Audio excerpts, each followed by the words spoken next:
Yes. And have you reviewed the reports of Melissa Perez threatening to burn the home of another? Yes.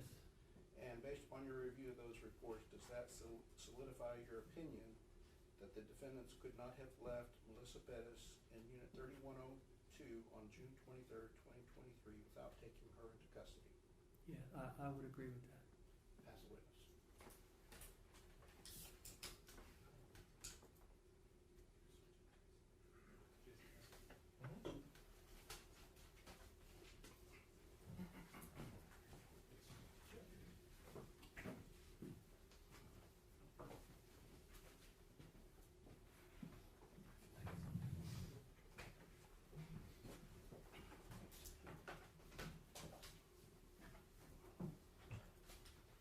Good afternoon, Mr. Duke. Hi. I want to touch on a few things that Mr. Lunan asked you about. There's a lot of discussion last week about on-view arrest versus walking a warrant arrest. And there's a statement that, if you remember, was being made that the duty to arrest arose once probable cause is reached. Do you remember that? I do. Okay.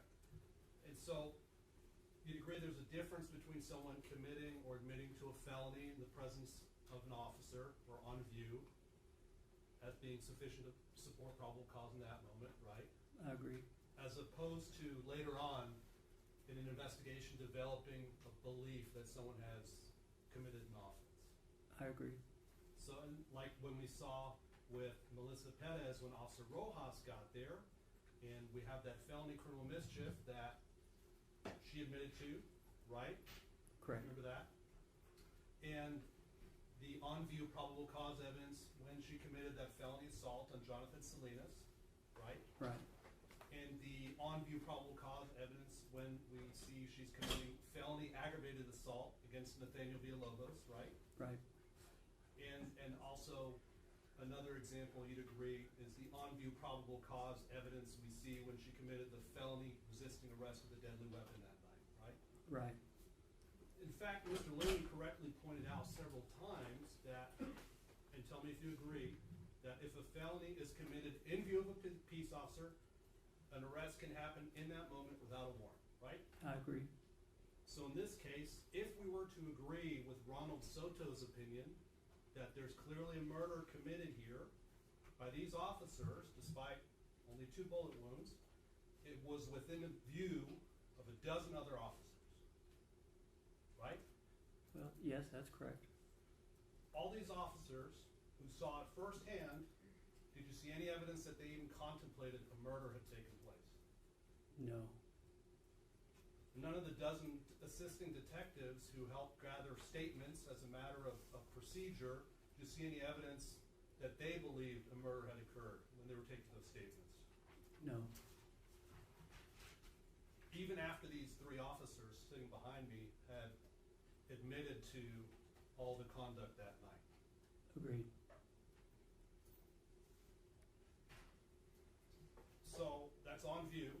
Talking about the walking the warrant scenario, we talked about it being when you later develop an opinion as to that probable cause, right? Right. Assuming you have good information, of course. Correct.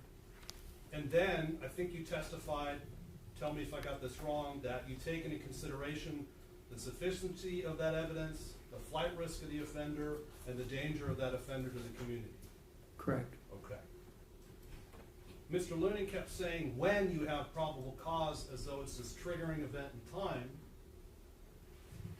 It's not as though when you hit that low standard of probable cause that you immediately have to go get a warrant, right? No. Especially if you're doing that later, after the supposed offense is over. Correct. Okay. There's a third alternative that I don't think we've talked about. Are you familiar with the term of filing a case at large or for review? Yes. Could you explain to the jury what filing a case at large is as a police officer? Well, after you've completed your investigation, you put the case together and you forward it to the district attorney's office. You're not making a decision whether the person needs to be arrested or not. You're giving the district attorney the option of deciding what needs to be done, whether they want to take it before a grand jury or if they want to dismiss it. So at that point, the ball's in their court. And does that allow the district attorney's office, in your experience, to do further investigation if it's warranted? Yes. Does it allow them to go back to the filing detective and ask the detective to do further investigation? Yes. Have you ever submitted in your career a homicide at large for review by the DA's office? Yes, many times. Many times. Have you ever had the DA's office reach out to you after filing a case at large, asking you to do some follow-up investigation? Yes, many times. In fact, isn't that typical for officer-involved shooting cases? Yeah, I wouldn't say it was not typical. I mean, yeah, it's typical. Of all officer-involved shooting cases, are most of them filed at large, warrants walked, on view? What's your experience with that?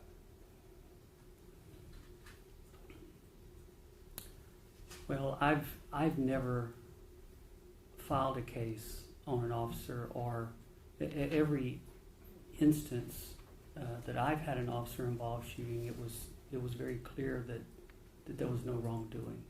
And so those cases would still get submitted to the district attorney's office for review, even if that's your belief as detective, right? Correct. And that's to separate the law enforcement out on the street, the detectives, from the DA's office and the decision-making process, right? Correct. And that independence is important. Correct. Right? Because normally, the DA's office is not part of that Walker warrant situation like we saw in this case. is Right. it?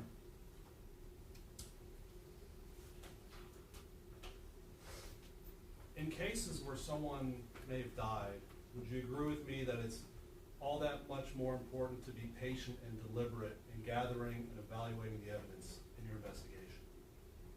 You've got to be thorough. You can't rush to judgment. You've got to make sure. I mean, everybody involved deserves a thorough, complete investigation, Everyone, whether you're an officer or just a regular person on the street. regardless of who. Everyone is entitled to the same. And that's especially true when everybody at the scene of whatever it is that happened didn't believe in the moment that a crime had occurred, right? I agree with that. Object. He can't testify to that, Your Honor, what everyone at the scene believed. Sustained.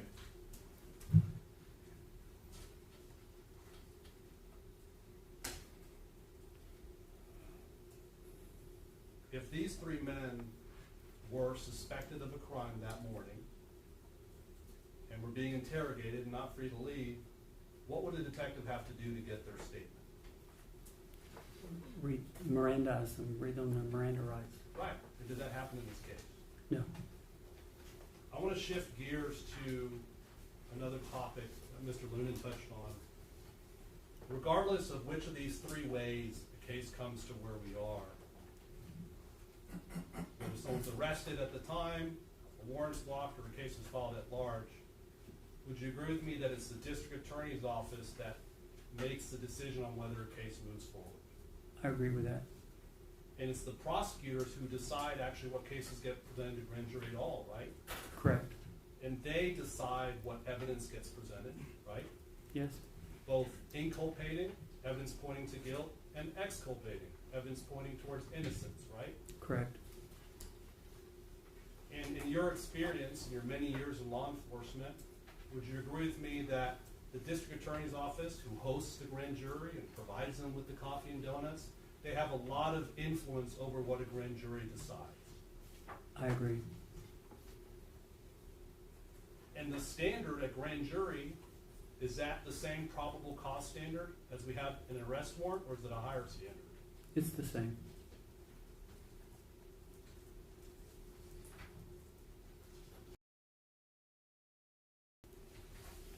Mr. Lunan talked about the involvement of the family in cases like this, and he asked about discussing whether to get a warrant on someone and whether you consult with a complainant or next of kin. These cases, let me ask you, they're not the victim, Melissa Perez, versus the defendant, right? That's right. It's not Melissa Perez versus Alfred Flores. Correct. It's not Melissa Perez versus Elizar Alejandro, right? Correct. And it's not Melissa Perez versus Nathaniel Villalobos, is it? Correct. It's the state of Texas versus these officers, right? Right. Because we can, and would you agree with me that as victims or next of kin, we can't be in charge of or have any say over our own cases? Can we? No. We can't be objective, can we? No. The government is supposed to be impartial and objective. You'd agree with me, right? Yes. Their duty is to seek justice, right? Yes. Now, you've dealt with next of kin many times in your many. Yes. Sometimes you have to break the news to the family that there's just not enough there, right? Sometimes, yes. And that's your job as law enforcement to make that decision to tell the family what's going to happen, right? That's right. It's a hard part of the job, but it's part of it. Even if they disagree with you. Correct. So whatever Ronald Soto may have felt about wanting to satisfy Melissa's family after meeting with them, that's not an appropriate basis to rush to go get an arrest warrant, is it? No, it's not. And whatever the administration at SAPD or the Civil Rights Division here at the DA's office felt about wanting to satisfy the family, that too would be an inappropriate reason to participate in rushing to get an arrest warrant on these officers. I agree with that. Regardless of Ronald Soto's opinion in this case, the standard in this courtroom is not probable cause, right? Correct. And I think you said it last week with Mr. Goss, the goal is beyond a reasonable doubt. Correct. May I approach, Your Honor? Yes. I want to turn back to one of these several demonstratives here. I think it states 184. Do you remember review of this chart with a couple different witnesses? Does this look familiar to you? Yes. I think we were covering the round count, and there's some dates on here, right? Correct. So you watched Ronald Soto's testimony, and you saw, if you agree with me, that he really dug in about having probable cause 12 hours post-shooting. Yes. He was very clear about that that's all he needed, and that's what he had at that moment on that day, right? Yes. And that was June 23rd. Yes. Okay. So since he walked those warrants for these three officers on that day, with the consent and blessing of the DA's office, the autopsy had already been done, right? Yes. We heard testimony about Detective Juarez sharing the findings of that autopsy, right? Correct. Which showed 2 bullet wounds, gunshot wounds in Melissa Perez, right? Correct. Despite there being 3 murder warrants. Correct. Later on, we learned about toxicology coming back on Melissa, right? We did. About her extreme level of intoxication, right? But that information didn't provide anything new in terms of the guilt or innocence of these 3 officers, right? That's correct. And we heard from Ms. Holly Warden about the firearms and tool mark testing, these shell casings and the projectiles. In September of 2023, she did that testing before grand jury in December of 2023.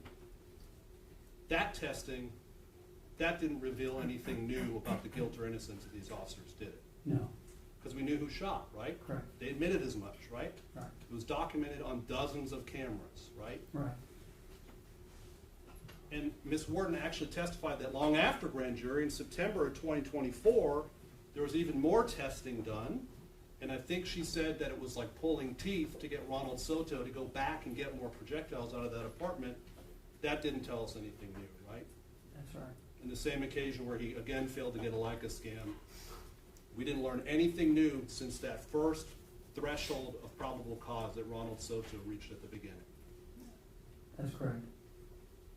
So if Ronald Soto only had probable cause on June 23rd, 2023, which he said time and time again, and the DA's office was on board at the time, at the investigation that changes anything since that time, what standard are we at? We're still at probable cause. And that's without consideration of any exculpatory or justification evidence, right? Correct. Ronald Soto ignored the fact that Melissa Perez placed an entire apartment complex of sleeping families in jeopardy. You agree with that, right? I do. He ignored the fact, he ignored putting any meaningful effort into investigating, properly investigating that criminal mischief that put all those families in jeopardy, right? Yes. And he ignored the fact that Melissa committed felony assault on Officer Salinas. Do you agree with that? Yes. And so when Mr. Luning kept asking about her purpose that night, Melissa's purpose that night, asking for your opinion on that, would you agree with me her purpose was assaulting officers that night? Yes. Because when someone runs at you with a hammer, it's not to say hello, right? No. No. It's to hurt you, right? I agree. And we know based on Melissa's own statements throughout that night, she was never leaving that apartment willingly, which No, she wasn't. she was not going to jail no matter what. That's right. Further, Ronald Soto ignored the fact that Melissa Perez committed aggravated assault on Officer Salinas by swinging that hammer at him. You'd agree with that? I agree. Which is her use of a deadly weapon that could cause serious bodily injury or death, right? That's right. And Ronald Soto ignored the fact that Melissa Perez committed an aggravated assault on Officer Villalobos. You'd agree with that? I agree. By her use of, once again, a deadly weapon, right? Yes. And all these things she did intentionally and knowingly, didn't she? Yes. And not to belabor the point here, but he also ignored the fact that there was a bedridden old man in that apartment who was defenseless against whatever it was that Melissa might do that night. I agree. So after all of that, all we have is Ronald Soto's version of probable cause, right? I agree with that. Based on statements taken as a matter of standard procedure, because unfortunately, we see officer-involved shootings happen that aren't criminal at all. Right? Correct. Yes. Because sometimes officers have to do what they have to do, right? Yes. They have to assert that right to go home, right? Yes. To go see their wives, right? Yes. Go see their kids. Right? Correct. And continue serving their community. Correct. So Ronald Soto's probable cause is the same evidence in 2023 as what we have now, right? I agree with that. Yes. And I'm sure you remember Detective Soto's testimony about the foundation of his belief that day and why he walked those warrants. It was because Melissa Perez was back in the hallway, right? Yes. That's And right. so we learned that for the first time in 845 days, we saw it in real time. Detective Soto learned that she wasn't just one or two or three or five, 4 or 5. She was 6 steps closer within just feet of Alfred Flores that night, right? I agree with that. And that was the foundation of his getting those arrest warrants. That's right.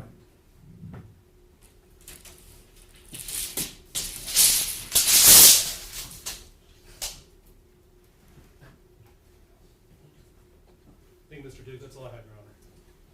Your Honor, we don't have any regret.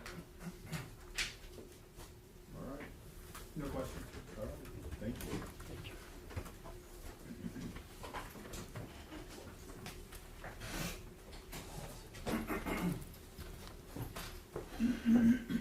All right, defense?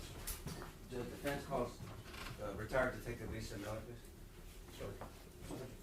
Sergeant, sorry, Ms. Miller. Sorry.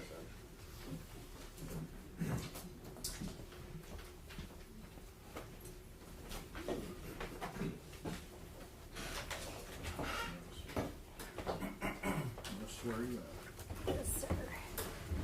Do you solemnly swear or affirm that the testimony you give in this matter will be the truth, the whole truth, and nothing but the truth, so help you God? I do.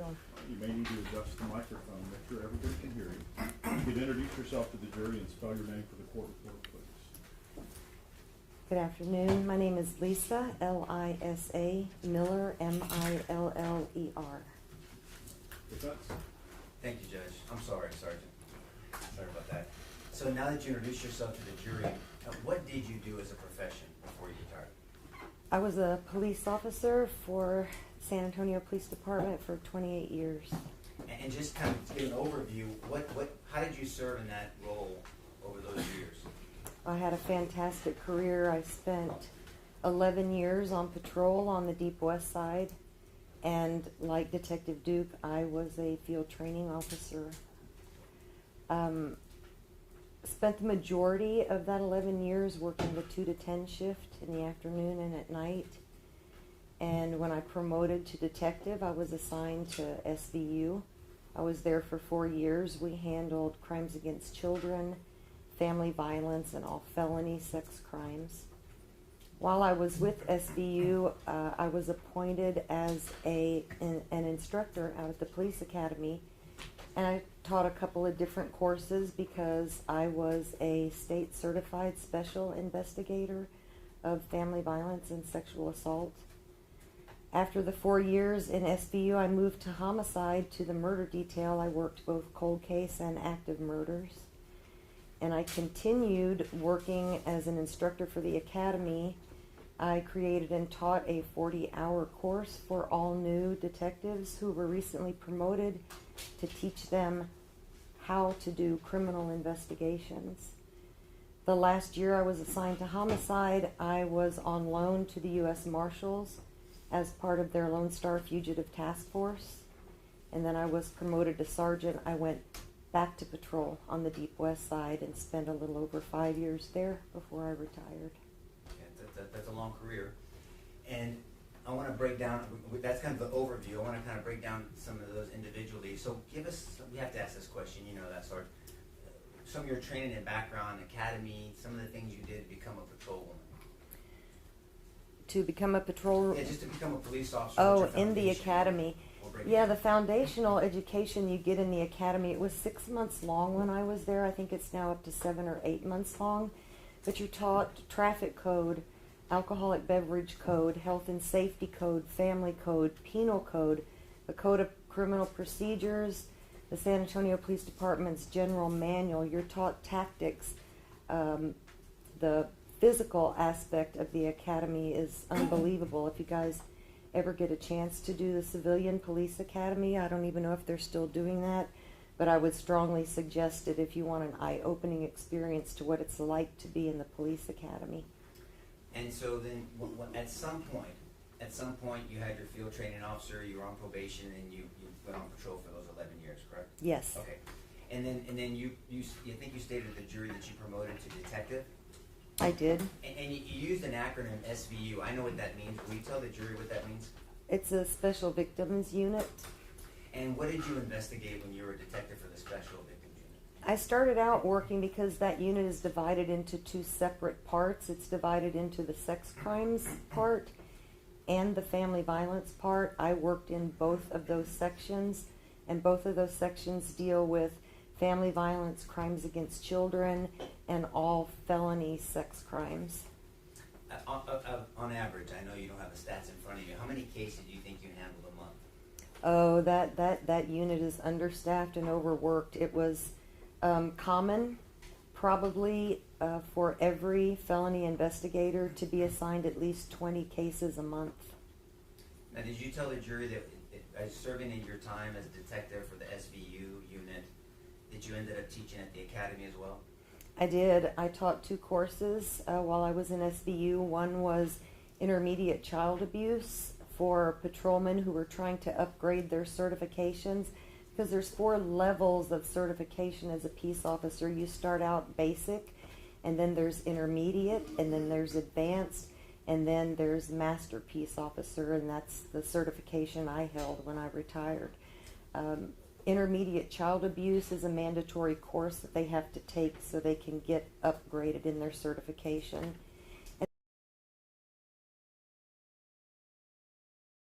It's the special victims, sexual assault, and family violence course to bring them up to date on the current laws.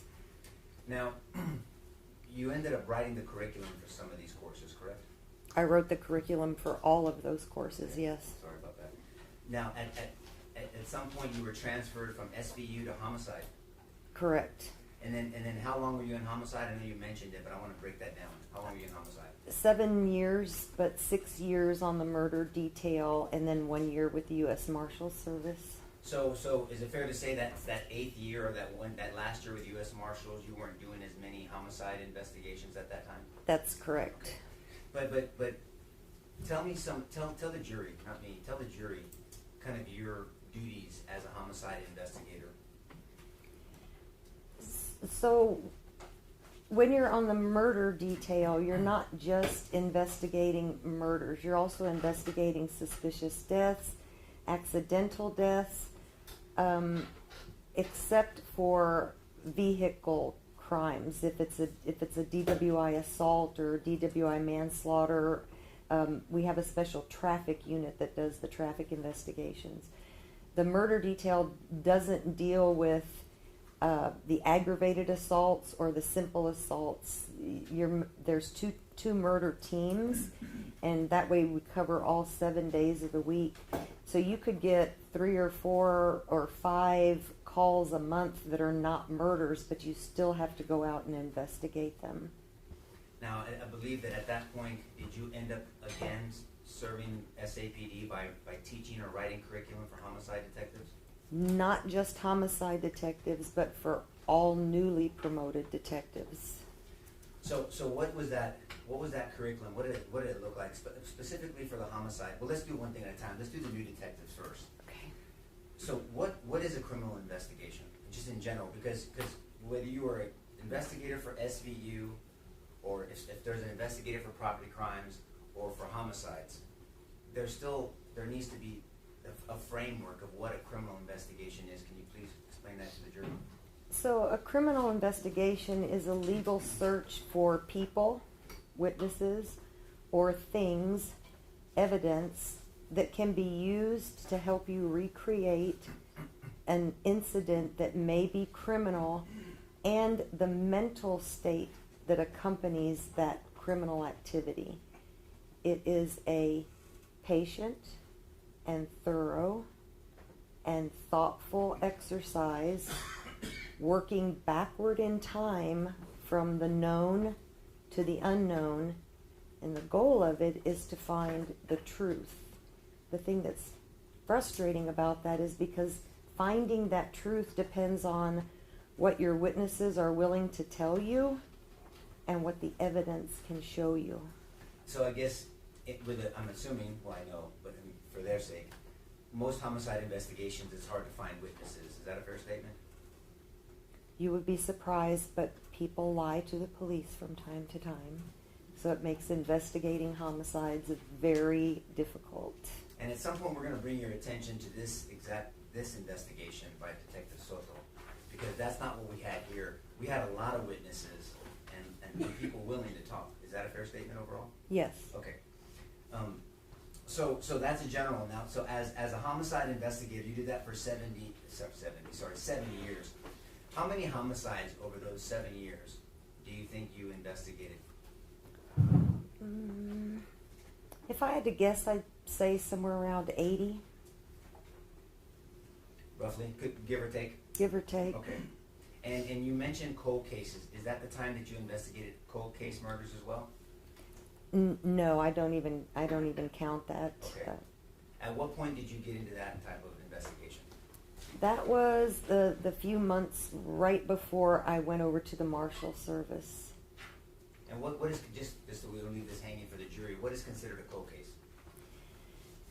There's not a specific time frame that you reach that you say, okay, now the case is cold, because you can have a detective who spent, say, 10 years in homicide, and he may have on his desk one of the first cases that he ever got, but he just can't turn loose of it. So it's kind of depends on the individual. A lot of cases become cold because a detective will transfer out or get promoted, and then those cases will go into the cold case file. So there's a lot of variables that determine when a case is cold and when it's not.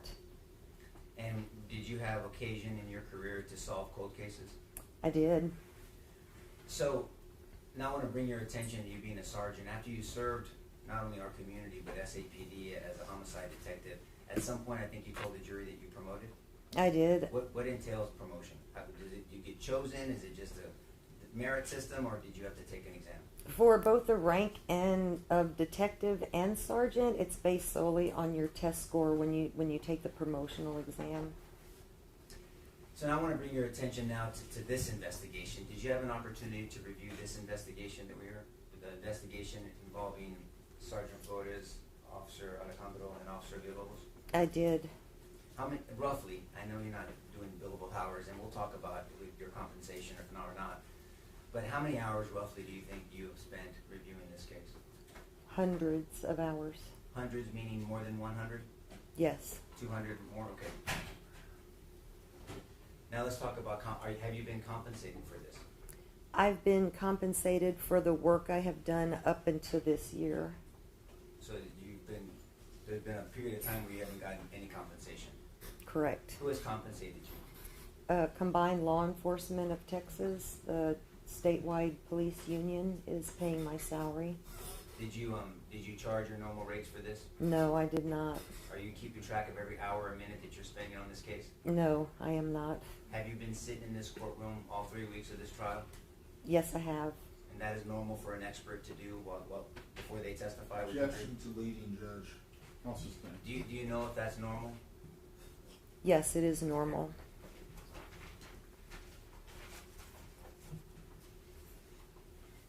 I guess in general, do you have an opinion on how this investigation was handled? Yes, I do. May I ask you what that opinion is? Looking at the totality of the circumstances of this case and the paperwork that was generated by Detective Soto, I believe this investigation was corrupted by the insertion of a bias, making a decision too early in the investigation without examining all of the evidence before a conclusion was reached. So let's talk about, you mentioned the word bias and you corrupt, and you're not talking about someone who was paid off corrupt, you just mean affected. Is that a fair statement? Objection to leading again, Judge. I'm just trying to clear it up. We're really trying to clear up the situation, Judge. Overruled. Okay, thank you, Judge. I mean, so you don't mean corrupt as in someone's getting paid off? No. Okay. But I want to talk about why you think it was corrupted. You mentioned bias. Are there pitfalls to an investigation? Yes, there are actually 3 major pitfalls that a good investigator needs to be aware of and try to avoid. The first of those is your emotions. Especially in homicide investigations, that it's disturbing to go to a crime scene. It can upset you to go to a crime scene. Some of them are gruesome. Some of them are heartbreaking. You have to leave your emotion at the door when you get back to the office to start working on your investigation. That's the first one. The second one that takes a lot of self-reflection, and you have to be honest with yourself, is you have to avoid any personal or professional biases that you may have. And they can be things that you're not even aware of, and I'll give you this as an example. I was investigating a murder case, and my suspect was in jail on an unrelated charge, and I said to the office, hey guys, I'm going to run over to the jail and try to talk to this guy.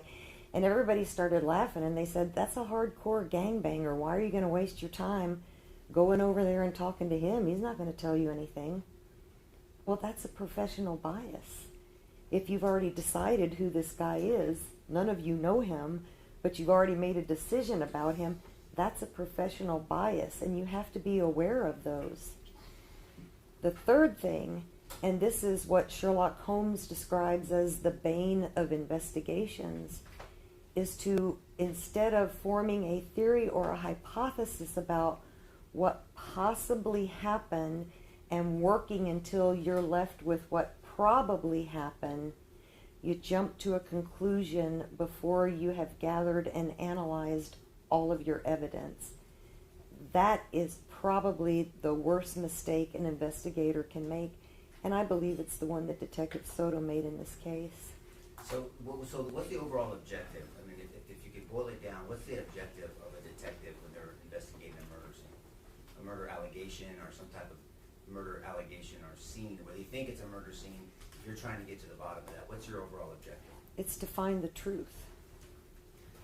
So directly, you were in court when Detective Soto testified? I was. I want to ask you about something. he testified before this jury that when he walked onto the scene, he said I have concerns. Did you hear him say that? I did. Do you have an opinion of him saying that, and should he have said it, or what that would mean, and how would that affect maybe his investigation moving forward? I think Detective Soto has a remarkable ability to jump to conclusions. He forms opinions of things too early in his investigation. Seeing a pile of shell casings should not be a concern to a detective who's just arrived upon the scene, because I can come up with several scenarios as to why that pile of shell casings would make perfect sense. So, do you have an opinion on whether you think that maybe tainted the way he looked at the evidence moving forward? I don't want to say he had a preconceived idea of what happened at this call, but I can tell you that his ideas were premature as he arrived at the scene to start investigating. Okay, so you're very intimate with this incident. How many? The jury knows this, but how many officers were there? In total, Yes, ma'am. 15. What are they potential? Those officers are potential what for a jury like this? They're all witnesses, some of them actors. Do you recall, have you kept track of how many of those witnesses the government has brought for this jury to listen to? I only recall 2. Officer Rojas? Yes. Officer Ramos? No. Not Officer Ramos, I'm sorry.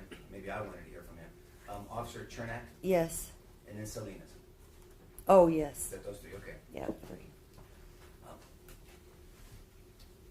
What witnesses would you, if you were the detective in analyzing this investigation, would you have wanted? I think the first witness I would have tried to contact was the 911 caller who called the police that night and gave the description of Miss Perez. She was an eyewitness to some of the behaviors that were happening, and I was a little disappointed to see that she was never contacted in the investigation. How about the officers in front of the incident? Obviously, we've seen the body cam, but the officers in front of it, would it have been important for a detective to talk to them and find out what they were thinking at the same time as the 3 officers behind me? Yeah, so reviewing the videos, I identified a total of 7 officers, and there may be more, but I identified 7 officers who at one time or another drew their weapons and pointed them at Miss Perez. 3 of those officers fired. The other 4 did not, and I was very curious as to why they did not. So I contacted 3 of them and had conversations with them about that. Detective Soto did not bring those other officers. I don't even know if he realizes how many officers drew their weapons during the course of that whole scene. Are you aware that when an expert testifies, they can rely on hearsay? I am. Okay. So I want to talk to you about these conversations you had with these officers. Who did you contact first? Maria Salinas. Will you please describe this jury your conversation with Ms. Salinas? There were 2 times during the incidents where Officer Salinas drew her weapon. One was when Officer Villalobos was alone on the patio. She drew her weapon, and she drew her weapon again during the actual shooting, although she didn't fire either time. I asked her why that was, and she said, I would have fired, but there were officers in front of me, and I knew it was not safe for me to do so. And that's good training, right? Because you have to know what's in front of your target. Obviously, it would not have been safe for Officer Salinas to shoot because there was officers in front of her, correct? Correct. Okay. Who's the second officer that you spoke to? Travis Thompson. Will you please share with this jury what your conversation with Officer Thompson was like? We went over his general thoughts about the entire circumstances that led up to the shooting. He said he did draw his gun, And the reason he did not fire is because he lost sight of Miss Perez as she moved to the back of the apartment. And who's the third officer that you spoke with? That was Officer Ramos. Will you please share your conversation with Officer Ramos? Officer Ramos said he drew his weapon when Officer Salinas was on the patio and being struck with the candle, but he said he honestly does not know why he did not shoot. Is it important for a detective in an investigation like this to consider Chapter 9 of the Penal Code? Absolutely. In general, can you describe, they've heard some of it, what Chapter 9 references? Chapter 9 provides the justification for what would otherwise be illegal activity. It tells you when you are legally allowed to protect yourself, when you're legally allowed to protect a third party, and when you're legally allowed to protect your property, both by using physical force and by using deadly force. Is it important for a detective to consider those justifications when you're making a determination of whether to charge someone with murder? Yes, it's not just murder cases where you have to take justifications into consideration. Anytime you're investigating any crime, there's all kinds of caveats written into the law. We can call them an affirmative defense or a defense to prosecution or an exclusion to prosecution or a justification for the activity. At the end of your investigation, you need to research the laws to make sure there's not some legal reason that we would not prosecute someone over that behavior that would otherwise be criminal. Can I push, Judge? Yes. Is that blue gun here?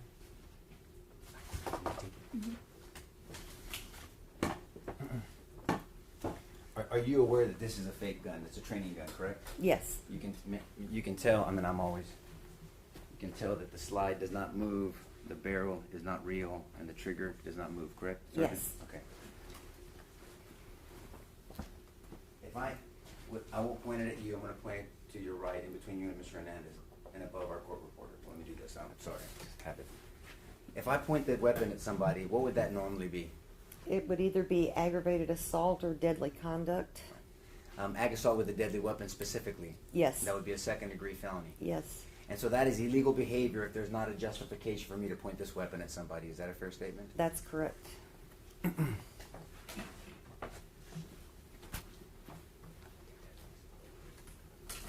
If I feel threatened by that hammer, and then I point this weapon at you, it's no longer, what is it? Is it still an ag assault with a deadly weapon? No. Why? Because Chapter 9 says that you have the right to protect yourself from unlawful deadly force. Now, if that was a knife that you had, or you were coming at me with a car, would it be the same scenario? Same thing. If you had a firearm, would it be the same scenario? Same thing.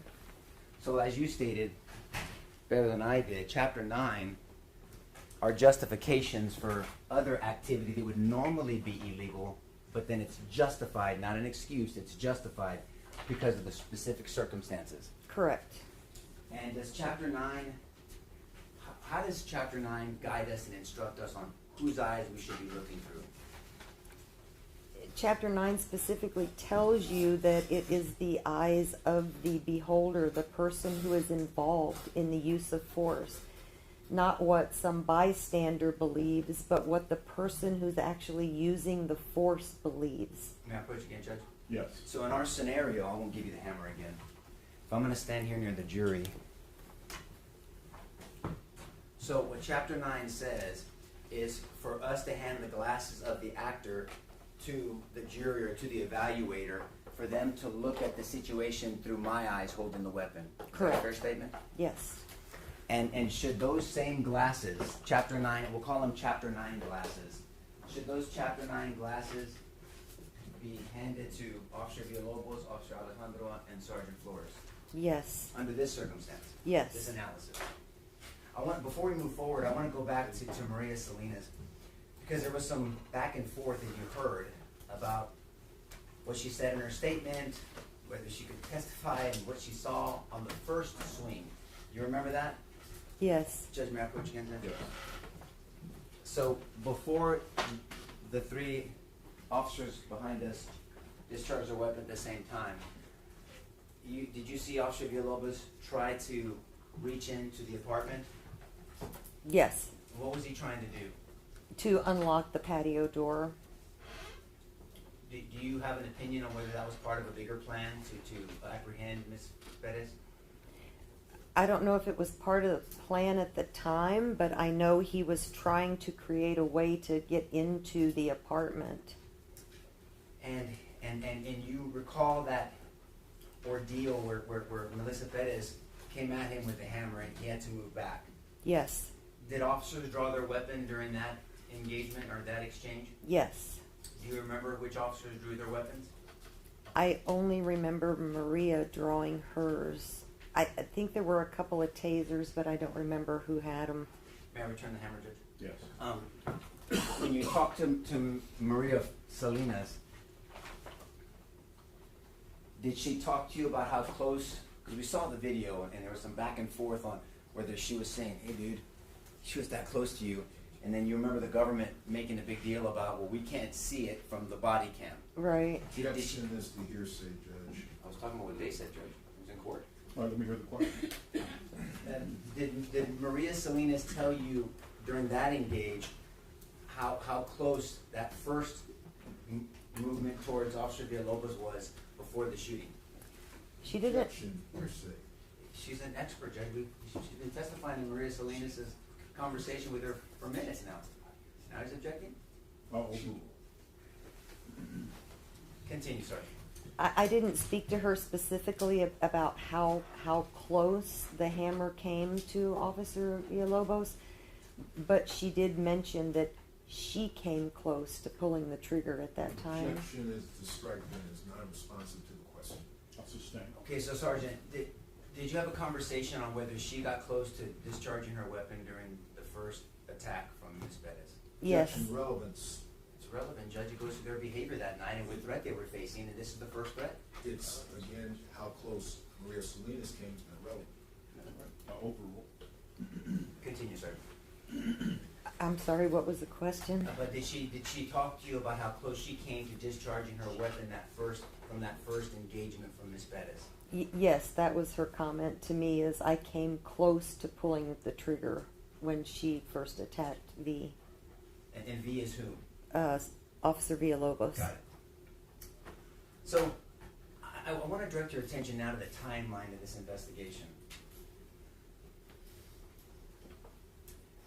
You saw how fast it was, how fast the determination was made to walk warrants.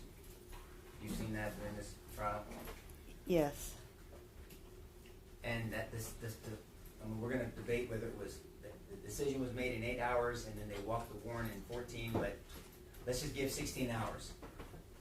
Is that normal to walk a warrant in 16 hours in an officer-involved shooting like this? No.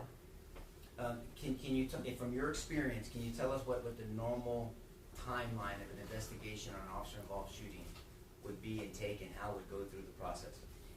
Yeah, I can't give that to you in hours, but I can give that to you in a description of what needs to happen in an investigation. Remember, I told you that it was patient and thorough and thoughtful. And what you're doing in that time is you're gathering all of your evidence, your witness statements and your physical evidence, and you're evaluating it. You have to evaluate what your evidence is showing you, and you have to analyze what the evidence is showing you. So that's very time consuming, because it's not just that you got a statement or one of the other detectives runs over and tells you, hey, this time to digest that information and put it all into perspective. There was no way in that timeline that he even could evaluate all the evidence. In fact, we know he did not from the audit trails of the body-worn cameras. I totaled up just in raw numbers, there was over 18 hours just of video from the officers' body cameras. Well, that's what I was going to go with you next, and so we won't belabor the issue. I think the jury has had their fill of audit trails, but it's important, right? It is Yes. critical because it gives us evidence of what was done or not done. Is that a fair statement? Yes. Okay, so you mentioned 18 hours of data, of information or video. Is it normal for a detective not to view all evidence to include body worn? If you have actual video before they make an allegation and walk a warrant for something as serious as murder? I don't think you can. So I want to talk. I mean, Mr. Newman went over it with Detective Duke, but the duty to arrest Melissa Perez versus Detective Soto's duty to arrest. Do you remember when there was an exchange with the government and asking questions about that? I do. Okay. Can you make that distinction? I think Detective Duke addressed it, but do you have an opinion about those two things? Yes, I do. The Code of Criminal Procedures in Chapter 2A specifically tells officers that in all instances where they have the authority to arrest without a warrant, they are to arrest. It says the officer shall. It's not giving them the option. It's telling them if you have a warrantless arrest authority, you need to act. But there's nothing in that chapter that directs an investigator to immediately obtain an arrest warrant and go out and arrest people. Those are two different standards, and there are reasons why an investigator should not immediately go out and get an arrest warrant.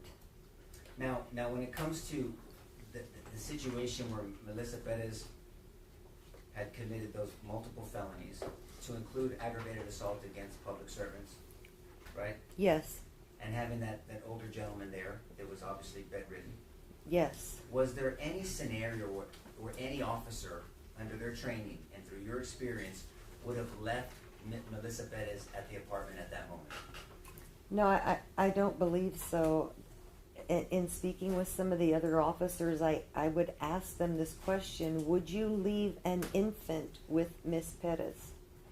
And of course the answer would be absolutely not. And that's because there are groups in our society that receive special attention from our legislatures. They've made laws up specifically for them, and that is the elderly, the very young, and the disabled. And so police officers feel a special protectiveness over those classes of people because the legislature has told us they need special protection. Now that's one aspect of it, but then would there ever be a scenario in your training and experience where officers would just leave a suspect alone after they've allegedly committed multiple aggravated assaults against peace officers? Never. So when we talk about that incident, you said there was 15 officers there. How many other sergeants were there? There were a total of 3 sergeants there. It was Sergeant Flores, Yes. Sergeant Rivera, and Yes. Sergeant Robertson, correct? Yes. Okay. Now, in your evaluation of this incident, did you come to find out whether any of the officers or any of the sergeants disagreed with what was happening at that moment on the plan to apprehend Ms. Perez? No.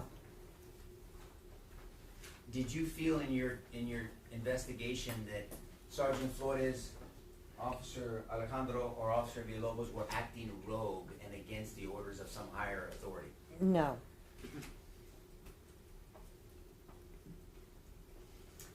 You mentioned something earlier, so I want to make sure we clear it up because I caught my attention. You talked about premature conclusions.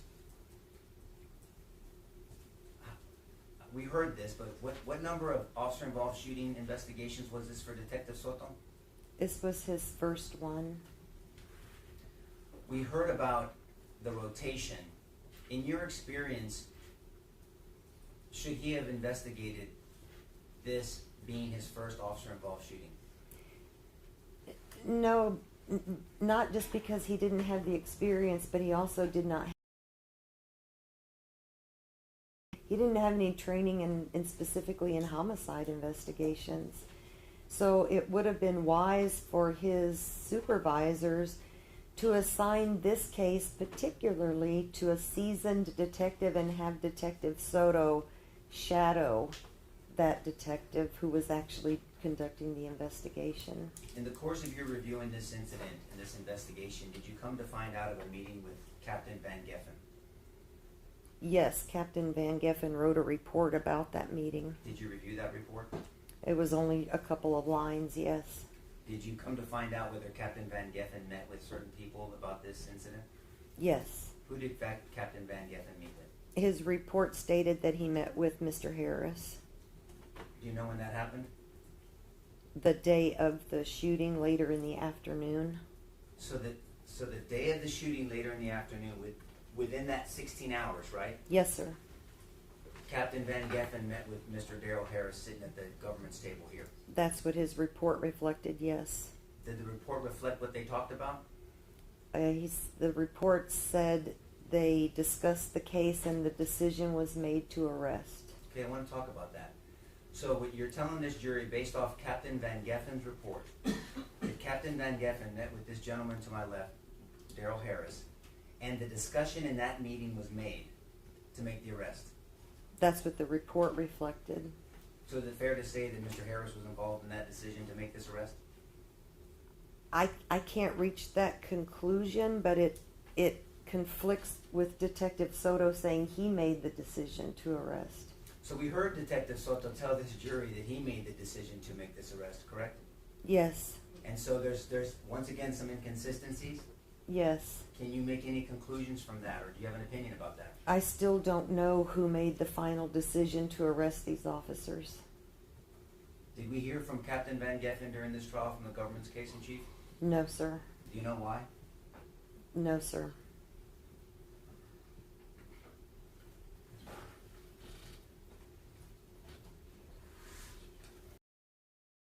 Tell us, because is that normal for the DA's office to be on the front end of an investigation? Not when I was assigned to homicide, it wasn't. Is it fair to say that the DA's office is a reviewing agency, not an initiating agency? That was my experience Can you with them. explain what an initiating agency is to this jury versus a reviewing agency? The initiating agency would be the Bexar County Sheriff's Department or the San Antonio Police Department or Balcones Heights Police Department, anyone within Bexar County that is the investigating agency of an incident. And then we would take it, they have an input section at the DA's office. You take your case file and give it to intake and they review it and they decide whether to accept the case or reject the case, or sometimes they accept it with a but I need you to do these things before we'll move forward with the prosecution of it. Do you have an opinion on what that does to an investigation when the DA's office is front-ended? They become initiating portion, they serve in that role? I think there has to be a division between those two agencies so that the DA's office is able to maintain its neutrality and not be influenced by what the detectives think or what the police are doing. Is it so since now we have evidence, we have a report that says that the DA's office, specifically Mr. Harris, was in a meeting with Captain Van Geffen, could it have been possible for the DA's office to have reviewed all this evidence before the decision to arrest these three men behind me? Oh, absolutely not. So you're saying that the DA's office couldn't have reviewed this evidence, nor could any of the detectives? No, because the ballistic evidence had not even gone to the crime lab yet. The autopsy had not even been performed with the results back from that. There was so much evidence that was available to be analyzed and nobody analyzed it. I want to direct your attention to the prosecution guide of Detective Soto. Oh. Well, you made a noise. Why did you make that noise? I'm hard-pressed to call it a prosecution guide. Okay, well, first of all, what is a prosecution guide? And then I want to go back to why you made that noise. What is a prosecution guide? A prosecution guide should be a road map that the detective writes describing all the steps of the investigation, the things that were done, the people who were excluded as suspects, what the evidence showed, how it was applied to the investigation. Anybody should be able to pick that prosecution guide up and read it almost like a storybook that will take you from the beginning of the story to the conclusion at the end of the story. Should a prosecution guide consider self-defense and defense of third person in its analysis? Absolutely, especially when the people that you're looking at are claiming self-defense. Yeah, so you made a distinction. You might not look at self-defense on your own as a detective, but when someone is claiming self-defense and defense of third person, you should explore that thoroughly. Is that a fair statement? You have to explore that thoroughly. So now I want to go back to why you made that noise. So what about that prosecution guide in your review of it do you obviously disagree with? Oh, remember I told you that I thought the investigation was tainted. I'll use that, a better word than corrupt, but I found the evidence of my thoughts because the entire prosecution guide is full of confirmation bias, where important information about the things that Ms. Perez did were mischaracterized or completely omitted from the official records. I can point out to you page after page after page of confirmation bias that appeared to me that a conclusion was reached, the decision was made to arrest the officers, and all Detective Soto looked for from that point forward were the things that shored up or confirmed his conclusion. Let me ask it this way. If you had been in the position of any of the three officers behind me, and based off of your analysis in this case, I'm going to ask what you would have done. Would you have believed it would have been reasonable and immediately necessary to stop Ms. Perez with deadly force? Yes.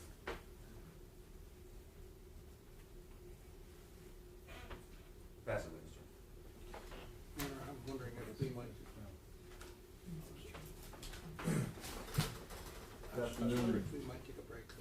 All right. Members of the jury, let's take a short break. We'll let you know when we're ready. All right, the jury.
All right, members of the jury, welcome back. Defense? Now, I believe they passed. Abstain. Yes, sir. Sorry about that. And, Sergeant Miller, good afternoon to you. Thank you, and to you too. And I recall we probably met, our paths crossed back when you were the special instructor, senior instructor in sex crimes and domestic violence. That is correct. And you, sir, were a baby prosecutor at that time. It's been a long time since. Thank you, ma'am. So,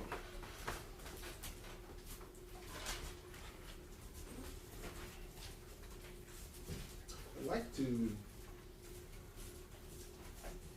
go through and my review of your testimony. You indicated that you would like to have talked to the initial 911 caller. IDR lists her as Mary Ann. Now, you'd agree with me, the initial 911 call was made at about 11:32 on the 22nd, correct? Yes, sir. And that ultimately, our ultimate conclusion, shots are fired at or about 02:02 hours on the 23rd, correct? Yes, sir. And so that 2.5 hours time, we're here not because of the criminal mischief, state jail level or misdemeanor to the fire alarm. We're here because of the officer involved shooting, the death of Melissa Perez. That is the locus, correct? The reason that we are here today, yes, sir. Okay, and I'm not aware, and maybe your review turns something else, I'm not aware that Mary Ann or any civilian has been listed as an eyewitness to the shooting. She was not, to your knowledge, correct? No, sir. Okay, so, and again, we don't know until we actually talk, but reasonably, you don't really expect Mary Ann, the caller for the criminal mischief, would have additional information about the officer involved shooting, do you? That would be a yes or no question. Yes, sir, I do believe Okay. she had additional information. Okay, and what would be the additional information to inform the trier of fact about the officer involved shooting if she's not a witness to it? Well, I'm not necessarily looking so far ahead that I'm in court when I'm doing my investigations, Yes, ma'am. but listening to the 911 tape, I would like to correct you on one thing, though, sir. It wasn't just a criminal mischief. It was actually a burglary of a building that the officers should have recognized when they first got there. So that was a felony. It was always a felony. They just didn't recognize what they had. When she went into that little storeroom, that's a burglary of a building. So I just want one tape. Am I allowed to talk about what's on the 911 tape? I'm not sure. Well, hearsay rules are still in effect, but if there are observations you made, At the end of the 911 call, and Mary Ann, if that was her name, was on the line for quite a while with the 911 clerk. And at the very end of the call, the 911 clerk says, we'll call back if anything changes, if she becomes violent. And the witness says, yes, she has a tool in her hand and she's being violent. So I think that was something that needed to be explored. What was Miss Perez's continence at the time that the 911 caller called? Maybe not important to your case here today, but definitely important to me as an investigator. all right, ma'am. But again, you're here and testifying for this case, correct? Yes, sir. All right, ma'am. And let's see. You then spoke that there were approximately 15 officer witnesses, and they were all willing to talk to you, correct? I don't know if all 15 were willing to talk to me. No, sir. I said I contacted 3 of the 4 officers who also drew their guns but did not fire. All right, and I may have misstated your notes. You wrote This case had a lot of willing witnesses. That was the statement you made on direct, correct? I think I made that statement, Judge, just for clarification. Yes, sir. I apologize. He made the statement, and I did agree with it. Okay, so you adopted his statement. That's where I got from my notes. Yes, sir. So you spoke about talking to Officer Maria Salinas, who drew her weapon 2 times. You remember saying that to the jury? Yes, sir. Now, the first time she drew, that was when Officer Villalobos was in the patio himself, correct? Yes, sir. And she was one of those that yelled, hey, hey, hey, and then he quickly backed up. You recall that? Yes, sir. And you told this jury that she said she didn't fire because we had an officer downrange, correct? No, sir. That was the second attack of Villalobos and Sergeant Flores. But he was downrange of her at the time, wasn't he? The first time when Villalobos was in the patio, he was downrange from her weapon, wasn't he, ma'am? Oh, yes. Yes, he Okay. was. And she also observed him propping his left foot up against the door because it opened out such that Melissa Perez couldn't get out to him, correct? I didn't discuss that with her. She didn't discuss it, but you've seen the body cam, correct? Yes, sir. You've seen her body cam, which shows Villalobos, if I may I stand, Judge? Yeah. Standing outside the door, he's got his left foot out. He initially draws his weapon, then he transitions to less lethal with his taser. You remember that sequence? On the first attack, The first time he jumped over, yes, ma'am. I don't recall him pulling his taser out on that occasion.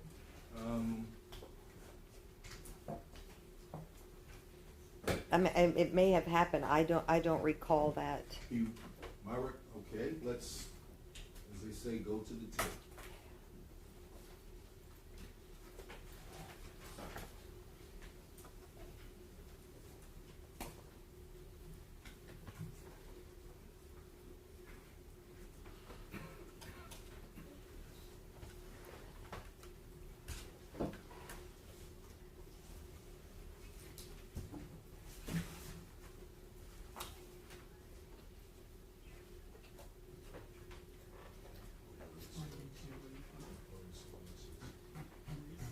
And for the record, Your Honor, I'm going to State's Exhibit 10, the body-worn camera footage of Officer Maria Salinas.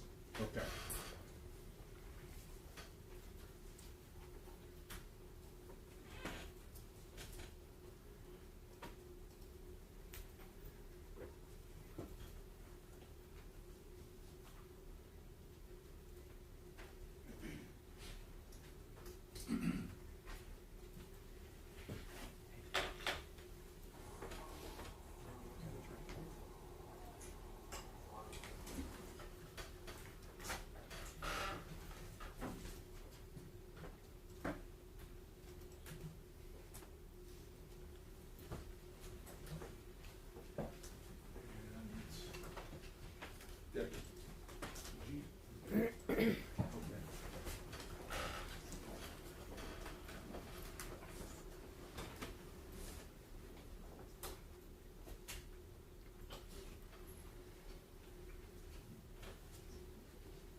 Try to button this in.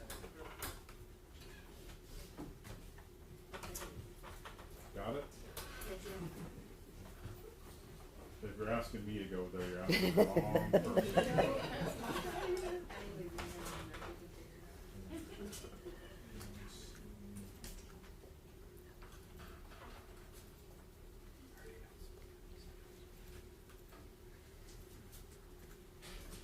Apologize, Your Honor, I'm trying to recall when it occurred. 151, thank you, sir.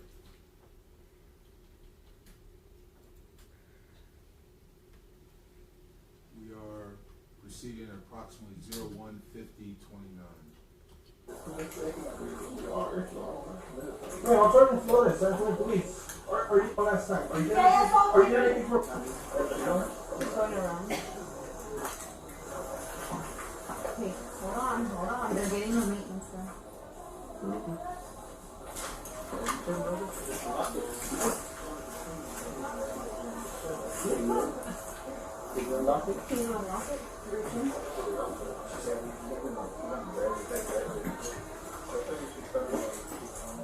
I don't. Shut up. Huh? You can't?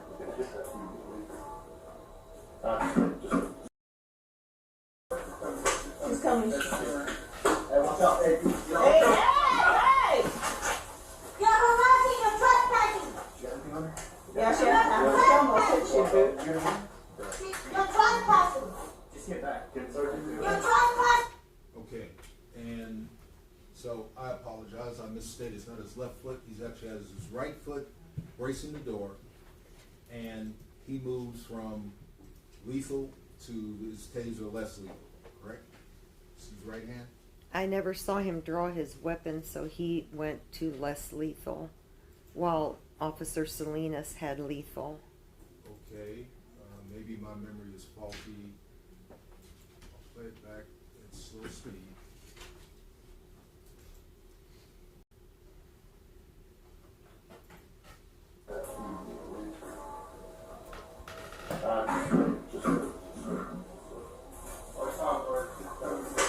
She's coming. Hey, watch out. Hey, hey! You're harassing and trespassing! Okay, yeah. And so his initial reaction, he drew lethal, and then he's got backup behind him, he goes to less lethal. Correct. That's general guidelines, less lethal, lethal, they work together, correct? Yes, sir. And you'd agree with me that from her vantage point, we can't see everything with the eyes reflect, we've heard that, but she has a friendly force downrange, that would be an unnecessary risk, wouldn't it? I think that would have to be a judgment call. Would I be comfortable shooting? Probably not. All right, and we know that Officer Maria Salinas did not fire at that occasion. So Correct. the evidence might support she made that same judgment call. Wouldn't you agree? Yes. Okay. And then we all know the second occasion after the execution of the plan, correct? Yes. And in that case, Officer Maria Salinas, she was not at the front closest to the rail. She was behind Officer Alejandro, correct? Yes, sir. And so she would be shooting over him, past Sergeant Flores, along with past Officer Villalobos, correct? Correct. And Defendant Alejandro, he still has those first two. He made a different decision, didn't he? Yes, he did. Okay.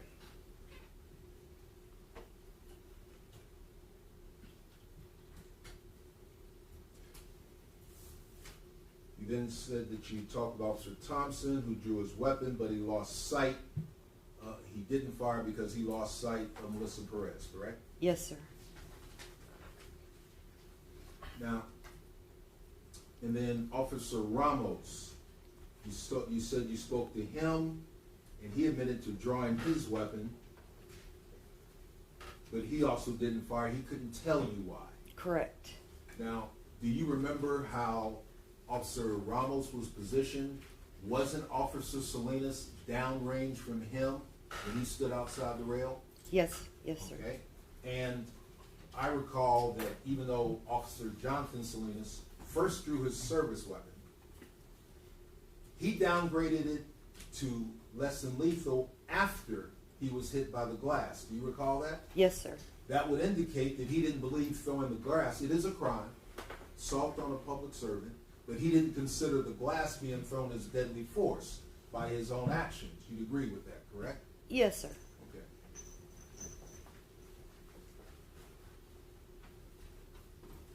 Okay. And you interviewed or talked with Officer Jonathan Salinas, and you testified that he told you, I came close to pulling the trigger. I'm sorry, I got this, my Salinas is confused.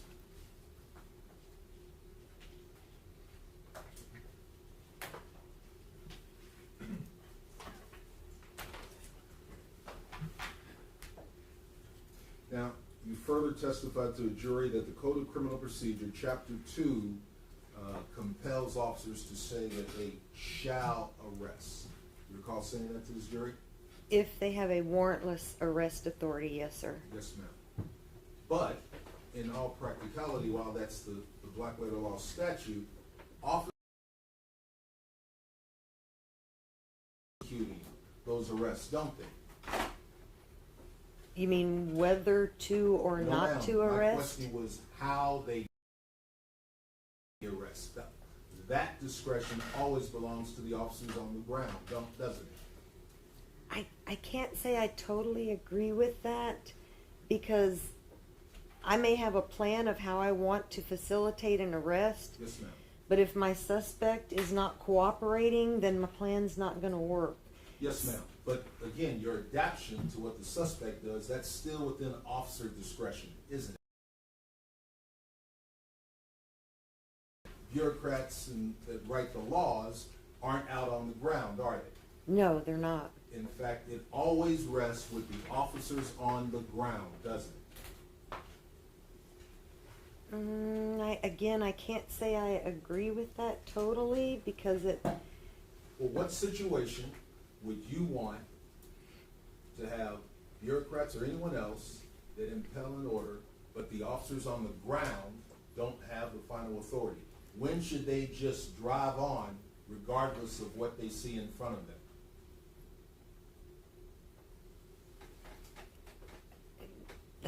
That's difficult to answer because Yes, there's ma'am, so but many you said you variables can- to it. You said you Does she ask her an couldn't agree. open-ended question? Can she think it through and answer, please? In addition, the question was vague. It's just open-ended, so let her contemplate and answer, please. Actually, it wasn't. My question was, you agree with me that the officers on the ground have to have the final say in how they execute an arrest. She said she couldn't agree. That wasn't the question he asked. Okay, let's get the next question.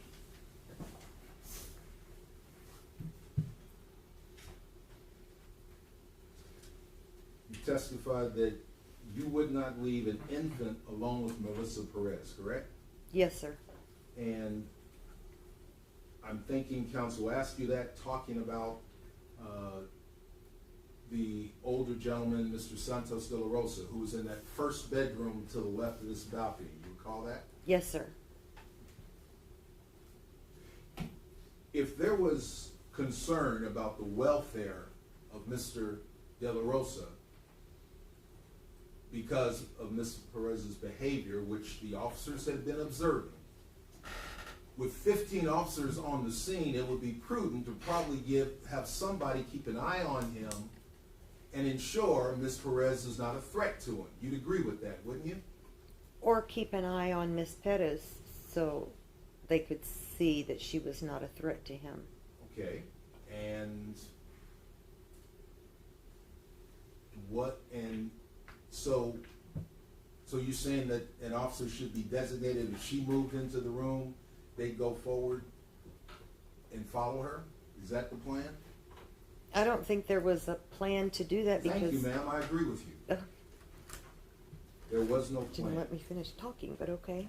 I'm sure counsel will allow you to follow up. Okay.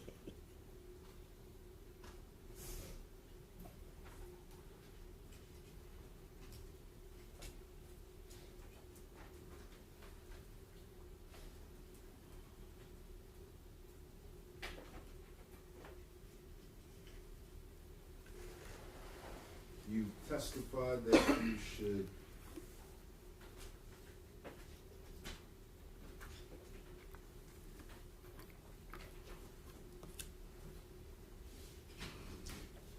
if you had been on the ground in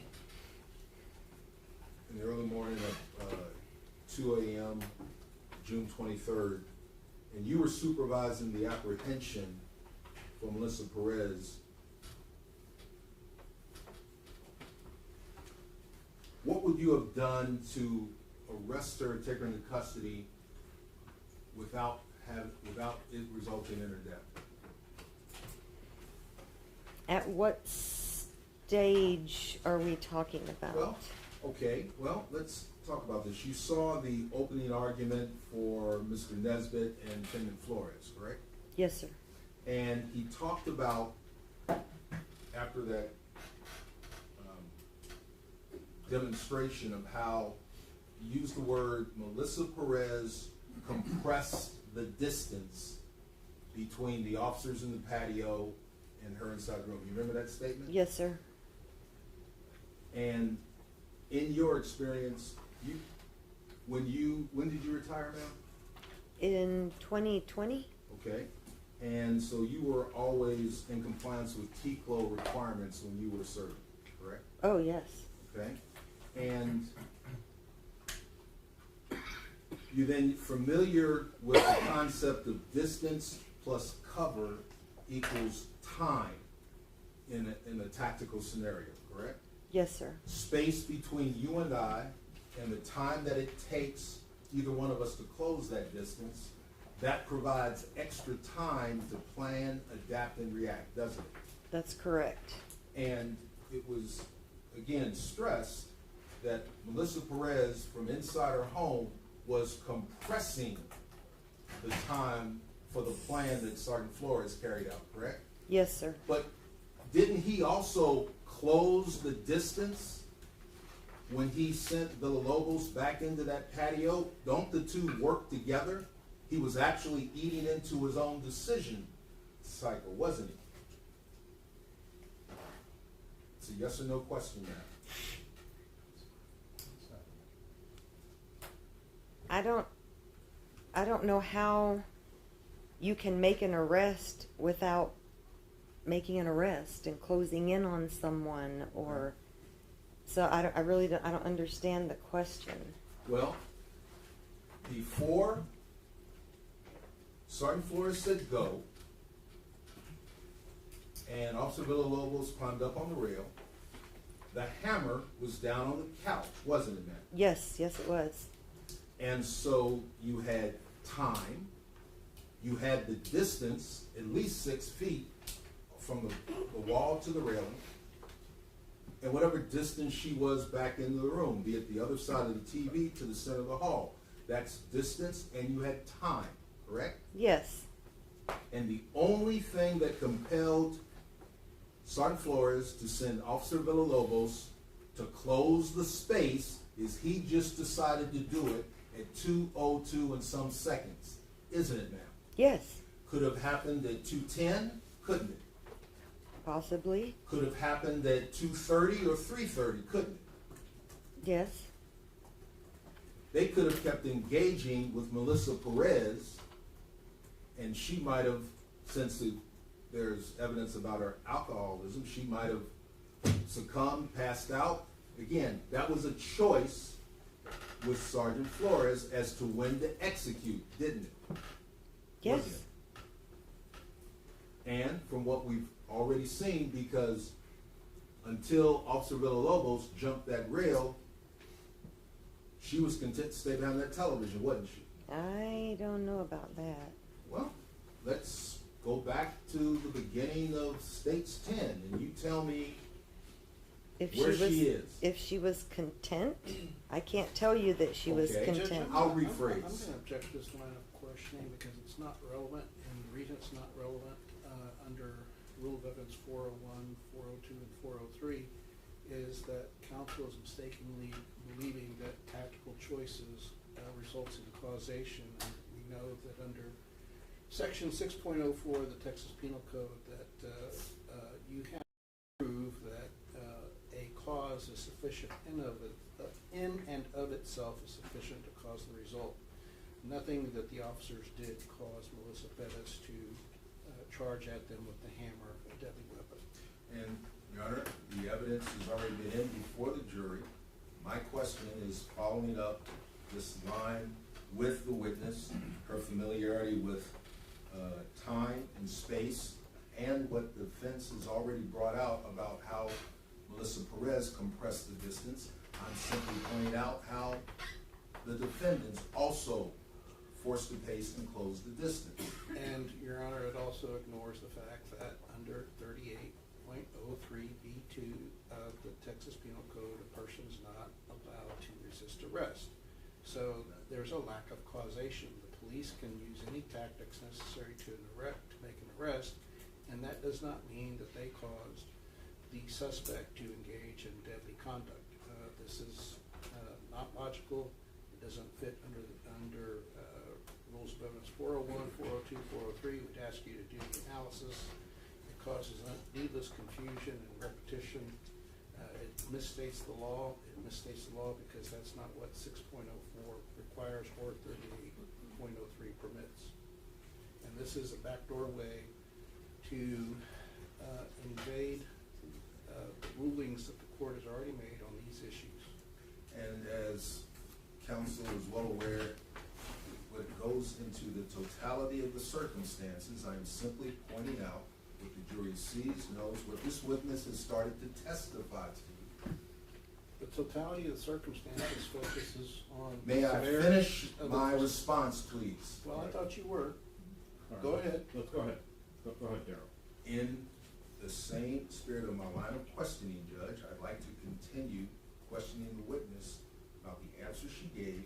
She's already started answering about how this compression of time and distance, this is a choice made. All right, listen, I'll overrule. You can ask your question. Thank you. Madam Court Reporter, could you read back where I was my last question? 1 second.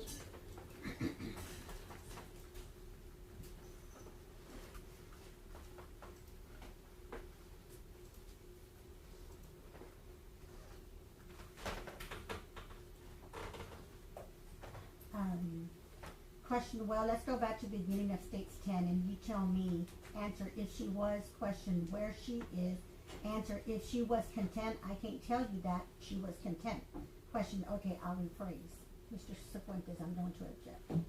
So, I'll use change of verbiage. You can't know another person's mindset.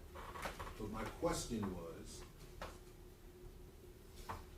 we know that at various times from the officer's statements, and Officer Villalobos in particular, he acknowledged she puts the hammer down various times throughout, correct?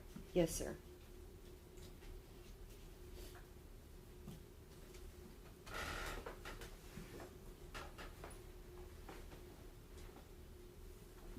And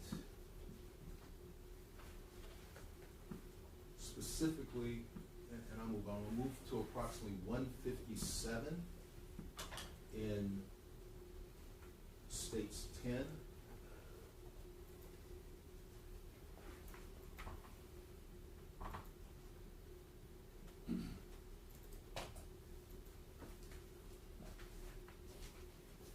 For the record, Your Honor, at 157:02.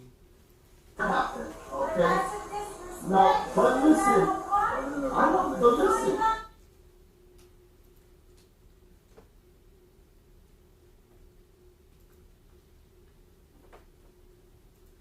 But listen, okay? It doesn't negate the fact. It doesn't negate the fact. Okay. I heard what you had to say. Okay? So if you're getting harassed. I apologize. I want to go to States 3. Approximately this time, Officer Defendant Villalobos' body worn camera.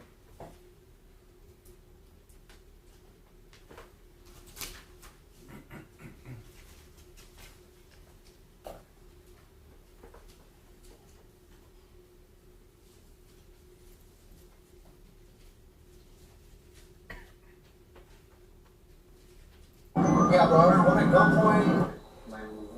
Yeah.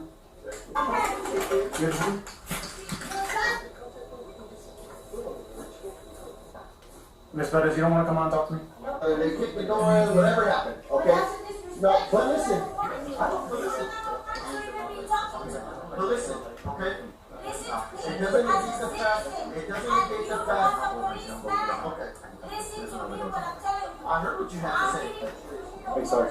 So she don't got the hammer on her right now? If I hop over and talk to her and she stays there without reaching for the hammer, the door's unlocked. Yeah, they just wait for someone to get her with this. Let's get the one. If that was the case, I can just open the door and grab her. If she doesn't go for the hammer right away, I can just go and tap her. It's on the couch. Okay, it's a good get away from her. She won't have enough time to get it if she stays at the door. But whatever you want to do. I'm just saying I can get her from opening the door. And we knew that it's something because she. I unlocked it. Okay. Yeah. So I'm asking you to come out and Okay. And so, per my question, there's no one inside the patio, correct? Yes. And she's put the hammer down. So that time and distance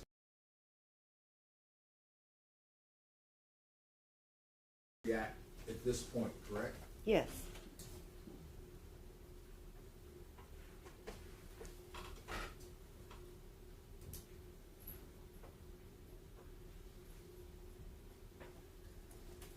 Moving forward in states 3.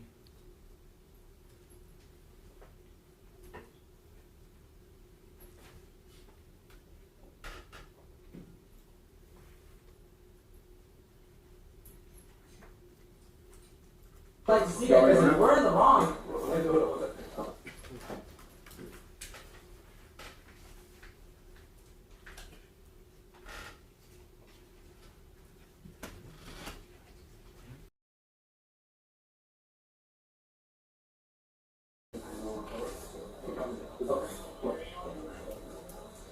Hey, so if we have all this evidence, hold on.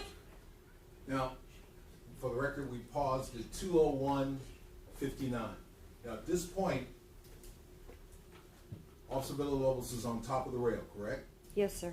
The distance, time, dynamic we've talked about, it's still pretty much set, isn't it? Yes. Okay? At this point in time,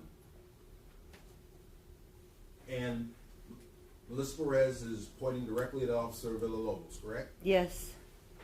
At this point, could he have fallen back and disengaged? Yes or no? Sure. Okay?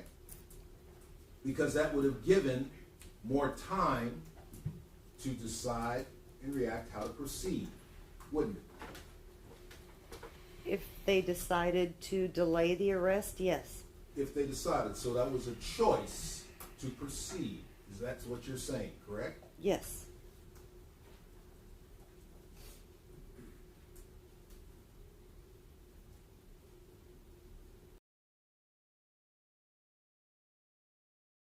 Point in time, this minute right here, this point in time, there's no immediate threat to any of the officers, is there? No. Okay? No immediate threat to Santos de la Rosa? No.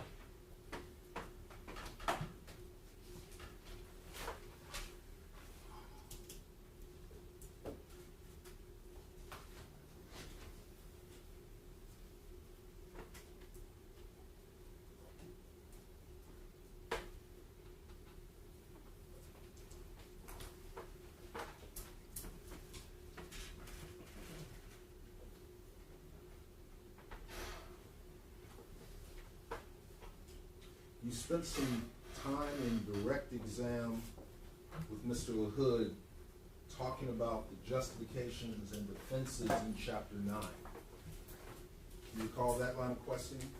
Yes, sir.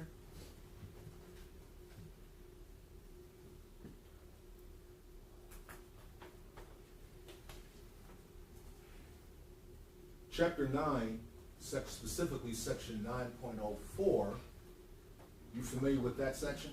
9.04. No, sir, I don't Threats believe I is am. justifiable force. Oh, yes. And what does that section of the code, justifications and defense, what does that provide for? Judge, can you let her see it? I mean, they don't have it memorized. Can they just have her review it, please? She hasn't said she has any difficulty, Your Honor, and now that he's told her to come look at it. Let's just save some time and have her look at it, Judge. Your Honor, I'd like to continue my questioning. Okay. So, you're familiar with it? Vaguely, yes. Okay. May I approach the witness, Your Yes. Honor? And you can trust me, it's, Oh, I don't trust you, Mr. Harris. all of a sudden I went back to feeling like a baby prosecutor all of a sudden. Okay. Section 9.04. Threats as justifiable force. Yes, the threat of force is justified when the use of force is justified. A threat to cause death or serious bodily injury by the production of a weapon or otherwise, as long as the actor's purpose is limited to creating an apprehension that he will use deadly force if necessary, that does not constitute the use of deadly force. Okay.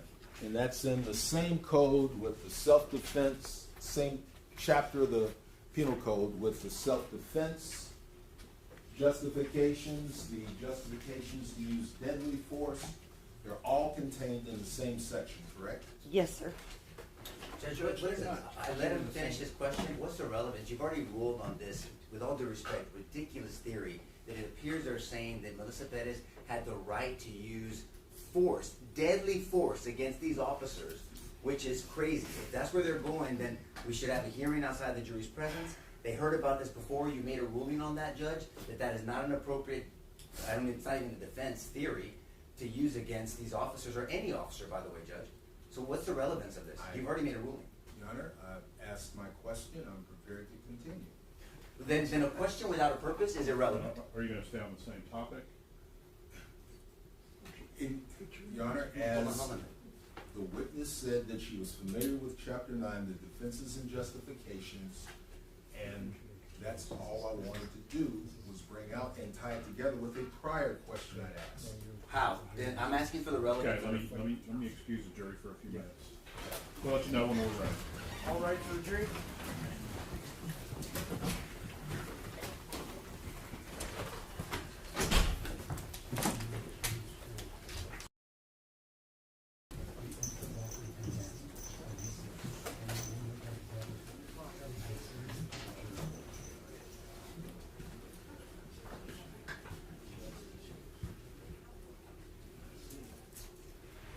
Please be seated. All right, so that is a violation of the rule, right? To talk about self-defense? No, Your Honor, if I could. Please. Okay. Your Honor, they went into great detail about the officers pulling weapons on her at various times and the silliness of why they're not charged with a crime here. This statute applies equally to them as it does to Ms. Perez about the production of a weapon. The production of a weapon or otherwise, as long as the actor's purpose is limited to creating an apprehension that he will use deadly force if necessary, does not constitute the use of deadly force. So it helps explain why the officers weren't committing a crime at the time they draw their weapons, and it helps explain why her parading in her apartment holding a hammer is not a use of deadly force or a threatened use of deadly force until she uses it in a threatening way that's other than limiting to creating an apprehension that she will use deadly force. Has nothing to do with her throwing the candle. It has nothing to do with having the jury instructed on 941 and 942. It goes into understanding when they keep claiming that she committed 5 aggravated assaults on a public servant, that she didn't, that there is a lawful way of exhibiting force. And there is, even for her in those circumstances. See, this is exactly what I told you they was going to go into, Judge. We know under 931, you can't even resist arrest. And this is resisting arrest by force, which is actually a felony, and they're trying to justify that, which is absurd. And that's why we keep using those terminology. So they're doing one of two things. They're trying to equivocate her behavior and her use of force to their use of force and saying, well, they weren't charged, so she shouldn't have been charged, and she was justified. If they want to stipulate that they had a right to draw their weapons because she was exhibiting deadly force, that's fine. They can stipulate to that. But to try to equivocate their behavior to Melissa Perez's behavior when they know clear and well that the statute does not allow you to resist arrest with any force. We know that, Judge, because you're trying to arrest me. You're going to get arrested either in there or out of here, Thompson's going to testify to, and we saw him there. So they know what they're doing.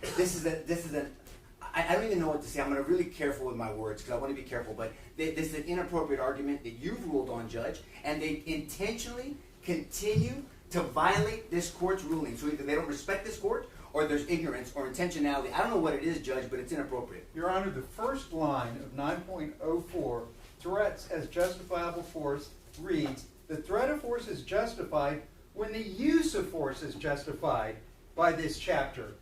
9.31 clearly says you cannot use any force to resist arrest. And the court has ruled on that.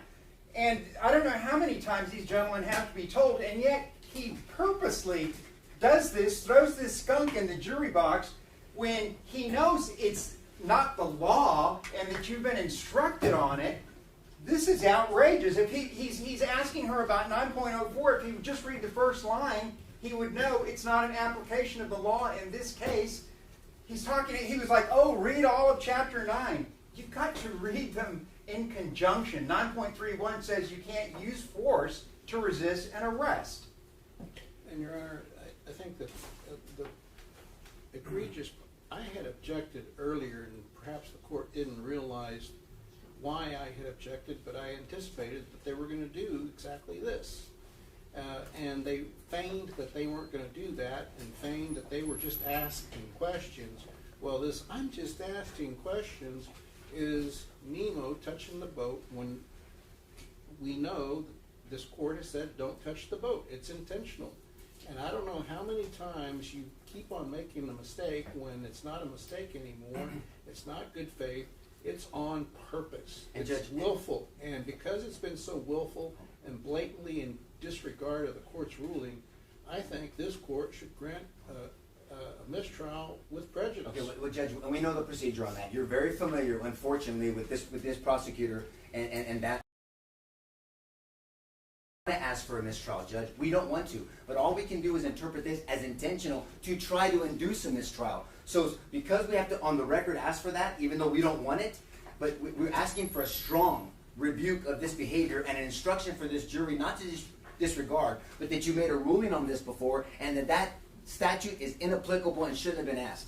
Something strong to correct this before this jury, Judge. And in our motion for directed verdict, I pointed out that because the court has taken away all of their so-called theories, they don't have a vehicle now to get to this jury on meeting the use of deadly force at all. So now they fall back on this, which is a misapplication of the law, intentional. So I would ask the court, I would renew our request for the court to direct a verdict. They don't have any means of getting their theory, their cockamamie theory, to this jury anymore, so they throw another skunk in the jury box. I don't know how many times the court has to instruct these two, and yet it continually happens. And Judge, we keep saying this, and it's very simple. Chapter 9 is a defense to prosecution. It's none of these other things that the state is saying. It is a defense to prosecution. All the other arguments I agree with, but they don't apply because it's a defense to prosecution. Melissa Perez's actions are not being prosecuted. She's not on trial. These gentlemen are. None of this applies. All right, so I will sustain the defense objection. I will deny the motion for mistrial. I will instruct the jury to disregard the last question, and I will instruct the state to follow the law. And Your Honor, I realize that I mean, this is a very clear legal issue. Yes, Judge. This is not a confusing, complicating issue. It's very clear, and the way Mr. Norton described it, he described it best. I mean, this is not, Chapter 9 does not apply. We know that, right, in the manner that you're using it. So let's not do that anymore. And Your Honor, I realize you said you're going to instruct the jury to disregard the last question, but I believe that my previous objection that was overruled, they should be instructed to disregard the response to that question as well. What was that response? It was a question that was asked about 9.04. So I would ask that the jury be instructed that the state's questions about 9.04 that have been asked in the last 20 minutes be disregarded. And Judge, can we humbly suggest that the court instruct the jury that all of Chapter 9, as Mr. Norton pointed out, applies to people accused of allegations, I'm not going to say improperly used, but doesn't apply to the state's questioning or to their theory at all. And I mean, that's something strong like that to correct, because this continues to happen, Judge, and I don't know what else to ask and suggest. I would even ask the court to consider a stronger instruction to the jury. This has happened so many times, and we're forced to object, and the jury is thinking, oh, the defense is hiding something, and because they continually do it, it looks like we're hiding something when they continually violate this. I'm asking the court to, if the court's not going to direct a verdict, if the court's not going to grant a mistrial, I respectfully ask the court to consider an instruction which has been done before in prior cases about the misconduct of the state, and in going on the record and saying go into this anymore. I don't know how many times they visit this well intentionally and they get spanked, and yet they go back and do it again. And I would ask that regarding 9.04 that the jury, as Mr. Norton has said, is that Chapter 9 justification only applies to the people on trial, not to the complainant named in the indictment. Okay, all right, let's take a short break, very short, and then we'll come back.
Say what time to start? Yeah, that's what I heard you suggest. I would tell him that we need to, because that presentation was there. So to finish on Wednesday, you need a full day on Wednesday. Is that what it is? Wednesdays is docket day. I mean, usually, remember, last week they canceled the docket. The week before, we started getting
a second. I'm just trying to get the right instruction.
I told you after I swore you in that I'll give you instructions throughout the course of the trial. I'm going to give one to you now. The court sustains a defense objection to the last line of questioning. The jury is instructed to disregard all questions asked by the state and any testimony elicited in response related to the suggestion that the complainant, Melissa Perez, had a justification for her conduct under Chapter 9 of the Texas Penal Code. You are instructed that she did not. At the conclusion of this case, you will be instructed on the law that is applicable to this case. There will be no instructions related to whether Melissa Perez had the legal right to resist the defendant's attempts to arrest her. That is not an issue in this case, and you are to disregard all testimony related to that issue. All right, State, you may continue. Before the break, we were looking at Officer Villalobos' body cam as he started the execution of the plan. We are his video states Exhibit 3 at approximately 02:01:59 hours. Do you agree? Yes, sir. Okay. And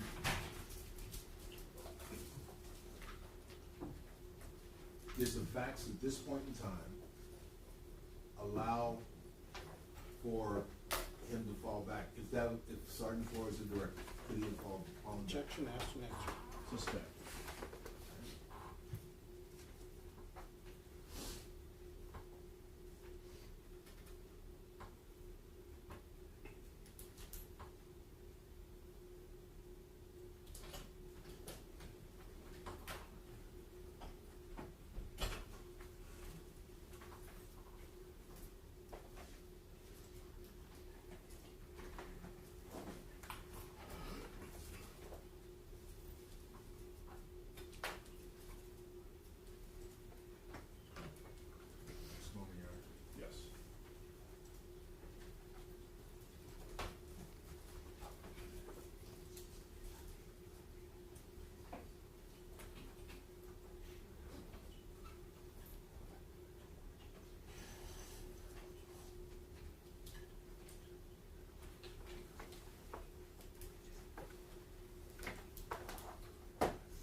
this point, and she's clearly aware that they're coming over the patio, correct? Yes, sir.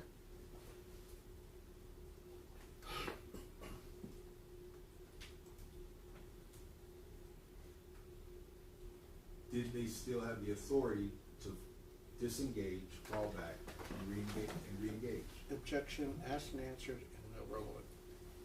And it's irrelevant under 401, 402, 403.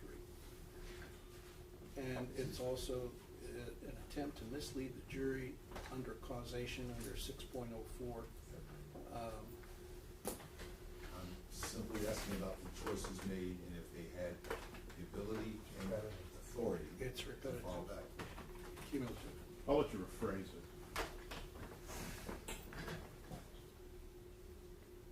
it. Could the officers have fallen back, disengaged at this point? If they wanted to, yes. Okay.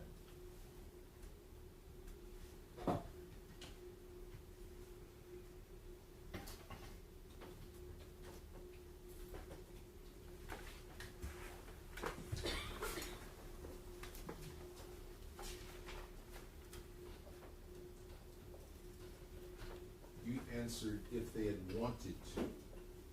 Is it the only issue what they wanted, or should they be taking in all the information and all the stimulus and reacting to facts as they are? Judge, objection, it's irrelevant, it's misleading. We object under 401, 402, 403. It misstates the issue of justification. The question does not, as phrased, does not address the crux of justification under 9.31, 9.32, 9.33, or 9.51.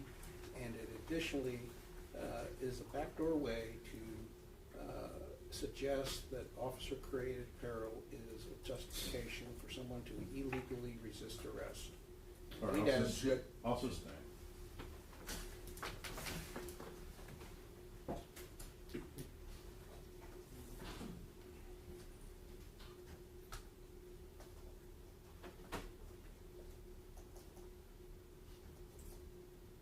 You agree with me that tactical decisions in the field should be based on what you can observe and the information you get from your subordinates? You'd agree with me on that, correct? Objection, Your Honor. Tactics has nothing to do with the issue of justification. This is improper under Barnes v. Felix, which is a United States Supreme Court decision. It's improper under Graham v. Connor. It's irrelevant under 401, 402, and 403. And tactics does not create the causation or the nexus in this case under 6.04. And this is a backdoor way of violating the court's prior ruling. All right. Again, the witness answered the question based on, quote, had they wanted to. I'm simply exploring that with what the plan they're trying to execute. All right, so listen, I'll conduct a 403. I'll sustain the objection and say, ask them that in the manner that you're talking about, rather than getting into the 403 issues. Understand, Your Honor, but that was, all of that injection was counsel's objection. So that's not what I asked. Okay. Sir Miller, and again, your answer to my last question was if they wanted to, correct? Yes. Okay.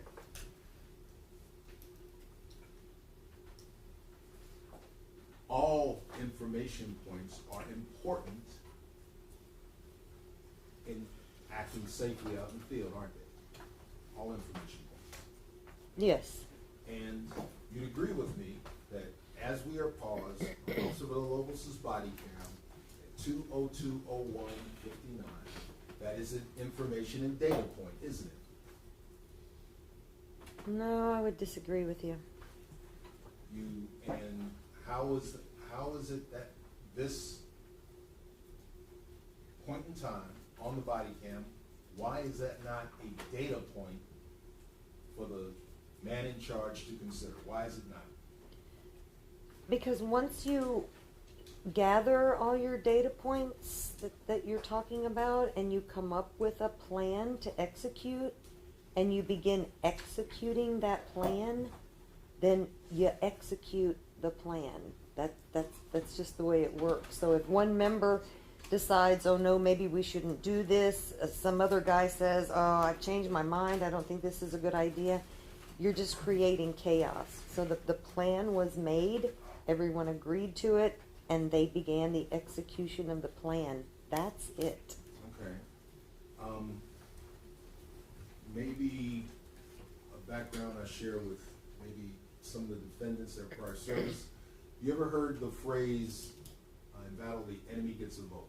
You ever heard that phrase? No, sir, I was in the Air Force. For the record, I'm glad you said that, and I won't be accused an Army beat you all this past weekend. But from your time in the street as a patrol officer, you'd agree the people you're trying to arrest, they can make it, as Sergeant Thompson says, one way or another, they're going to arrest you. Go easy and go hard, correct? Yes, sir. Okay. And so I understand your testimony, though, is once you have a plan, it's going forward regardless of any new information or changes. That's your perspective, isn't it? It's a yes or no question, ma'am.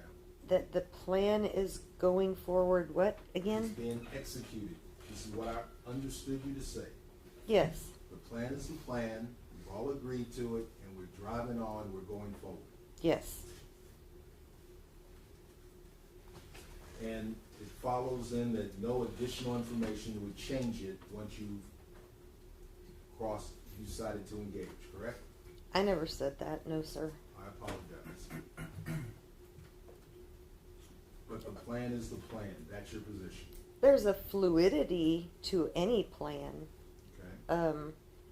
Suppose they were going to go into the house and all of a sudden her 4 grown sons came out of the back bedroom. Well, that would change the plan a little bit. So there's fluidity to plans. They're not required to change anything about a plan. No, ma'am. I'm not saying required. I'm just, it's an information point, but we can agree to disagree.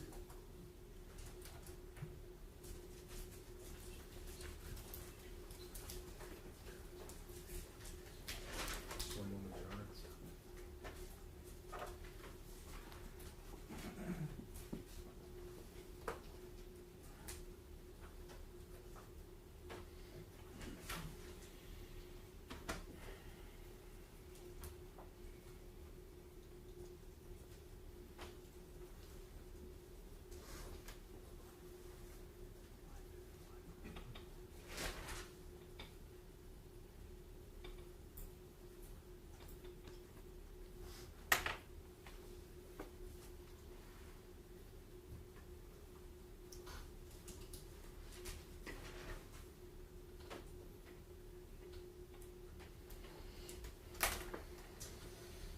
You know, pass the witness.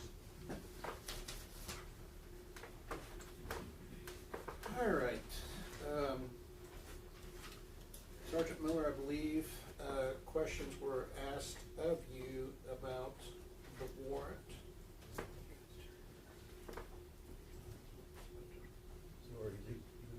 Okay, I'm sorry. I directed, so yes, thank you and Tom.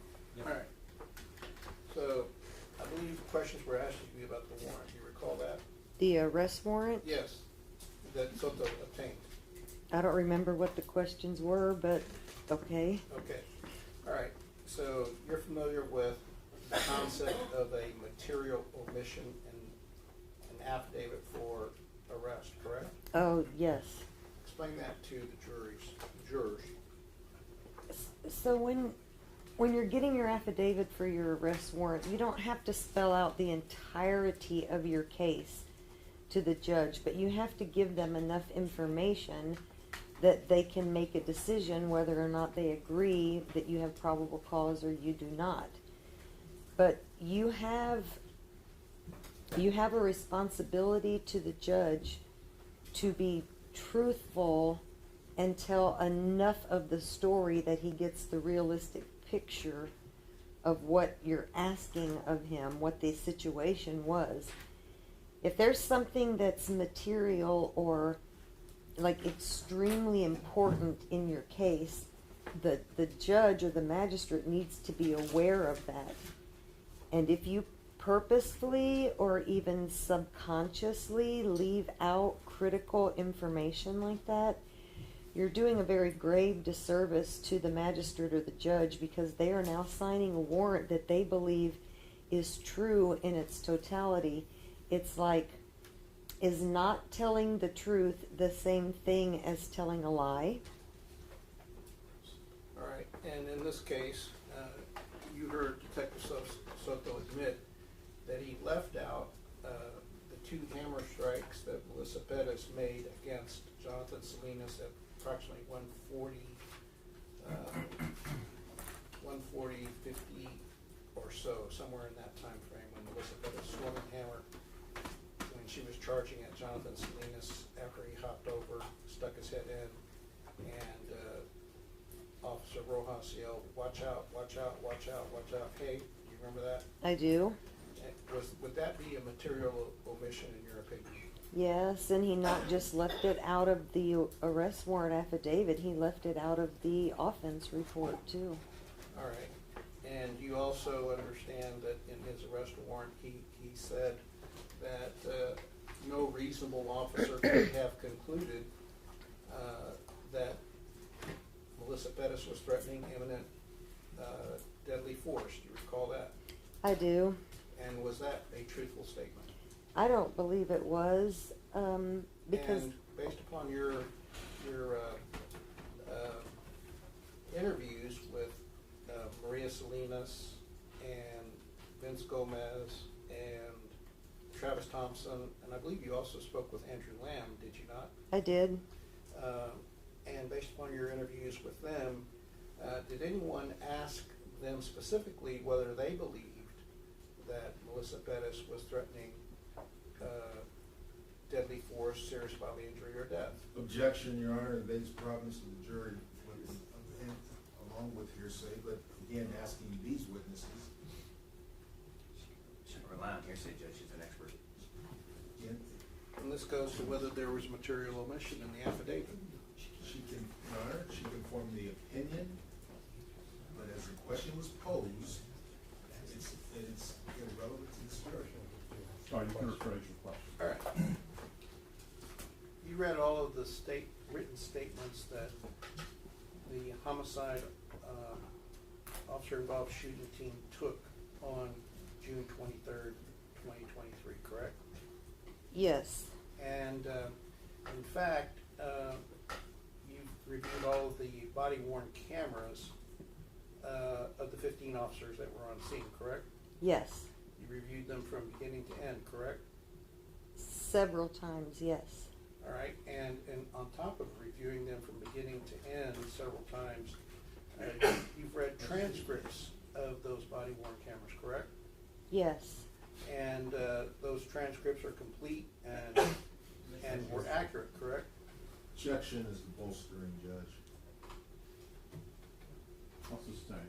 All right. And did you find any deviations between the transcript and what you viewed on the cameras? Nothing significant, no. All right. And did you review the grand jury testimony of certain witnesses? I reviewed the grand jury testimony of probably 2 or 3 witnesses. All right. And also you spoke to Andrew Lamb, right? Yes. And you recorded your interview with him, right? I did, yes. And you had it transcribed? You had it transcribed. Okay.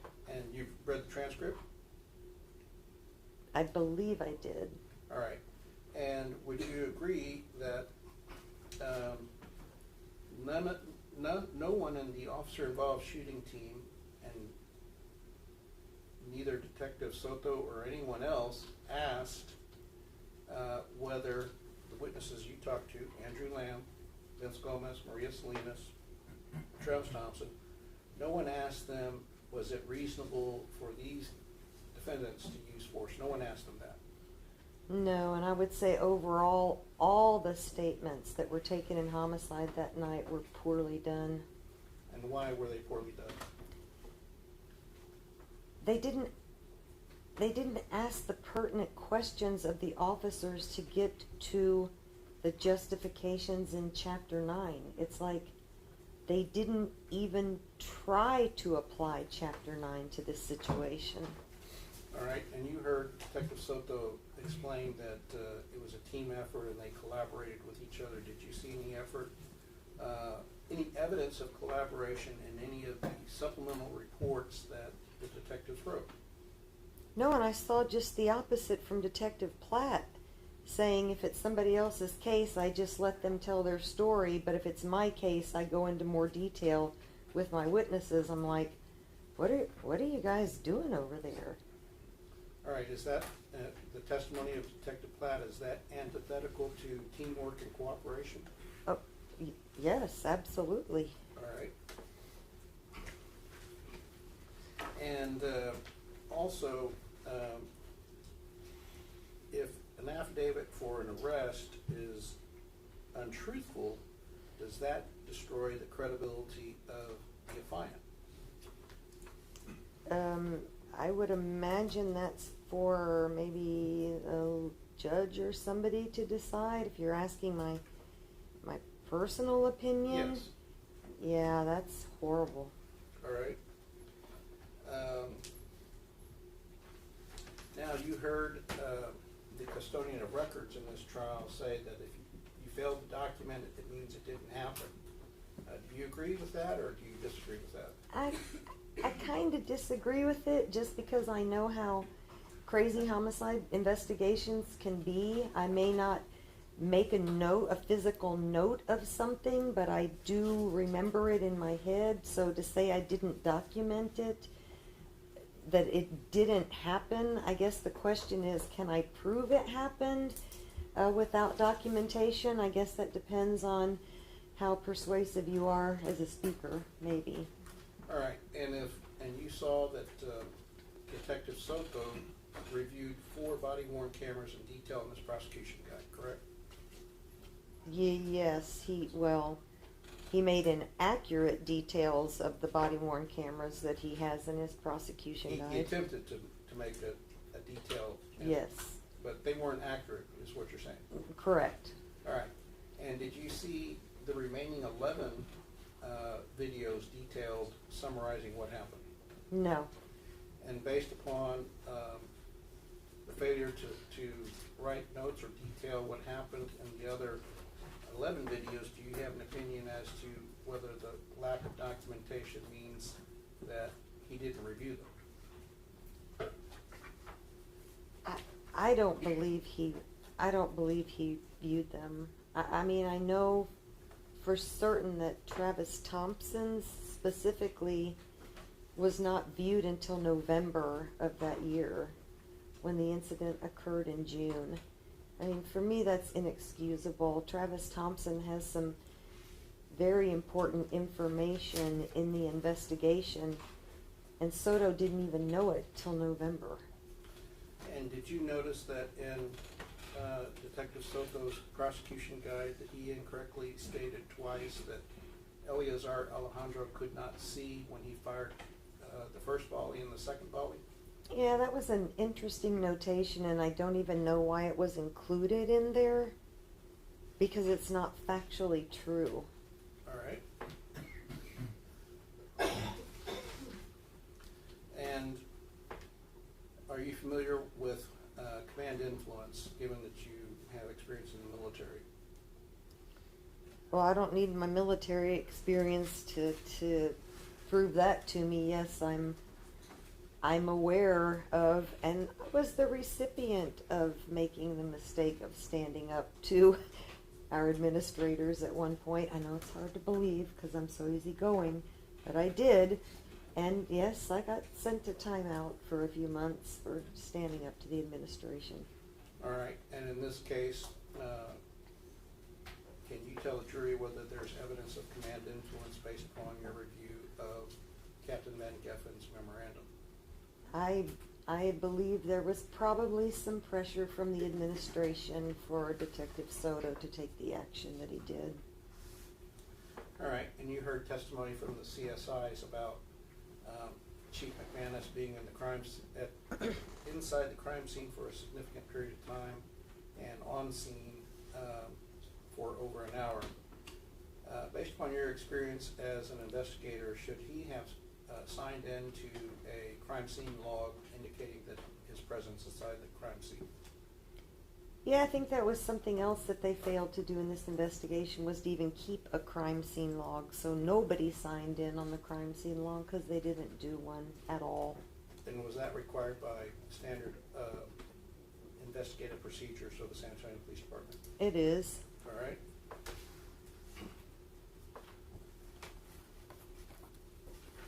And in the questioning of witnesses in grand jury, and have you also read prosecution notes of disclosures of statements that witnesses have made to the DA?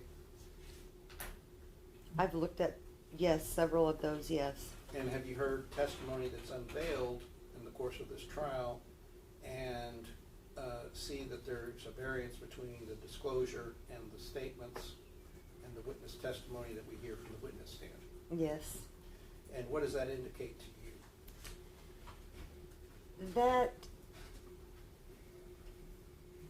the questions were being directed to support the conclusion that was made instead of really wanting to know the truth of what was of what had happened. Just little things like nobody asking, you were an officer, you were there, do you believe your fellow officers were justified in using force? That question was never asked of any of the officers that were there at the scene. Objection, Your Honor. Move to strike this again. Counsel's invading the province of the jury. The ultimate decision is theirs. Any other officer's opinion given to this, not even given to this investigator, is not relevant. Every response can't be invading the province of the jury, Judge. Can we have a legal objection? I know it hurts some of what she said, but that's not our proper Relevance, judgment. Your Honor. Okay, well, it is relevant. Any tendency to prove or disprove a material fact in the case under 401 is the definition of relevance. Under 402, then it's relevant, Judge. And it was based off interviews and documents passed. It does not tend to help prove material fact. The objection was untimely as well. All right, I'll overrule. So, based upon your testimony, would that be akin to having horse blinders on to avoid looking at favorable evidence? That's the way I saw it.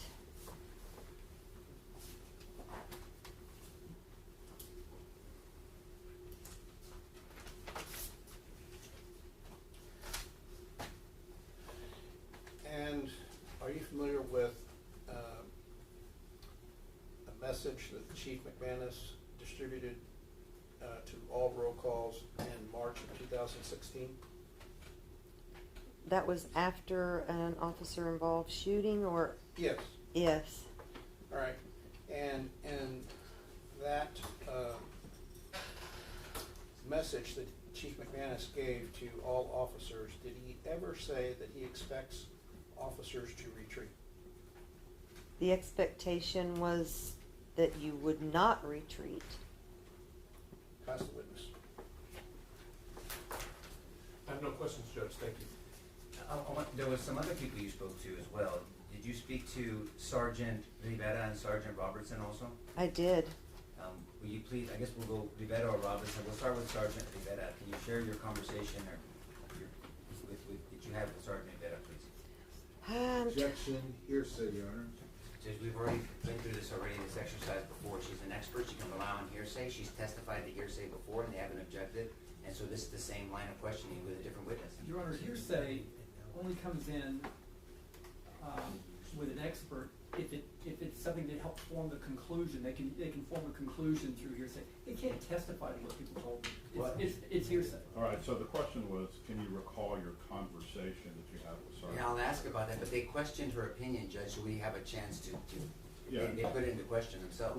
Well, the question is just a yes or no answer, so if you can answer that. Did you recall your conversation with Sergeant Rivera? Portions of it, yes. Did your conversation with Sergeant Rivera help form your opinion that you have about this investigation and this prosecution? Yes. can you please share your conversation with Sergeant Rivera, why that supports that conclusion? Your Honor, again, the question calls for hearsay. What's relevant is her opinion based off that conversation. We made this, just talk about that conversation, unless they're just gonna take her word for it, which I'm happy, stipulate that what she says is truthful, and we don't have to talk about the conversation.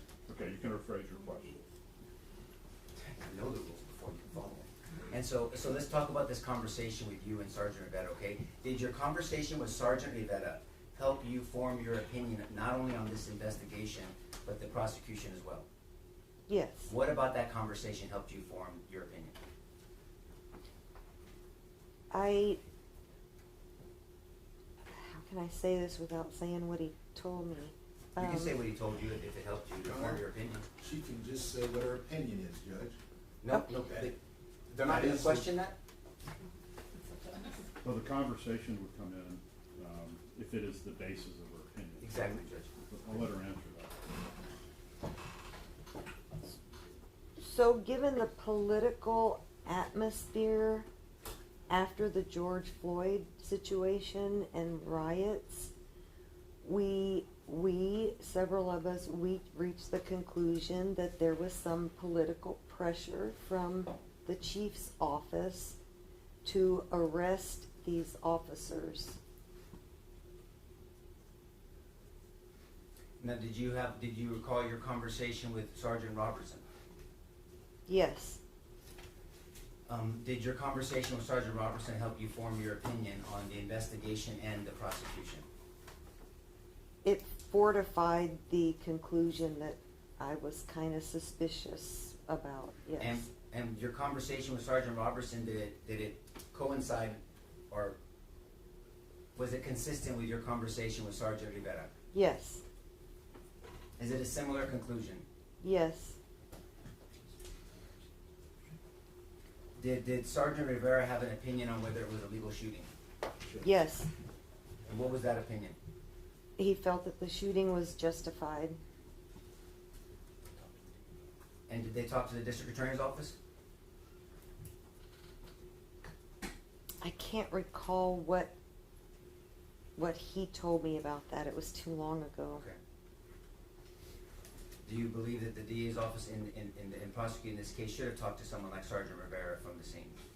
Oh, yeah, I don't know how you couldn't talk to Sergeant Rivera. Do you know who Officer Pedraza is? Yes, I do. Who is this gentleman? He was the sergeant in charge of tactics and shooting at the police academy at the time that the shooting occurred. Did you have an opportunity to talk to Sergeant Pedraza? I did. Did your conversation with Sergeant Pedraza help you form your opinions of not only Detective Soto's investigation, but also this prosecution? It reinforced the conclusion that I had already reached, yes. Disturbingly so, yes. What was disturbing about your conversation with Sergeant Pedraza? What did he tell you? That he was called to a meeting at the chief's office between 8:30 and 9 the morning of the 23rd, and that the administration had already made the decision to arrest the officers. That was like 2 hours after they finished getting statements from the officers. The decision had already been made to arrest them. Did they give him any instructions or any perceived threats to Sergeant Pedraza? Yes, he disagreed with that decision, and he was told to keep his mouth shut if he wanted to keep his position at the academy. Do you know if Sergeant Pedraza was spoken to by the DA's office? I don't know that. Should they have spoken to him, in your opinion? Either him or Juan Manejando, either one of the two. Who is Juan Manejando? He's in charge of the tactics training at the academy. Your conversation with Sergeant Pedraza, is that consistent with what you learned about Captain McGaffin's meeting with Van Geffen's meeting with the DA's office, and then his ultimate decision to charge?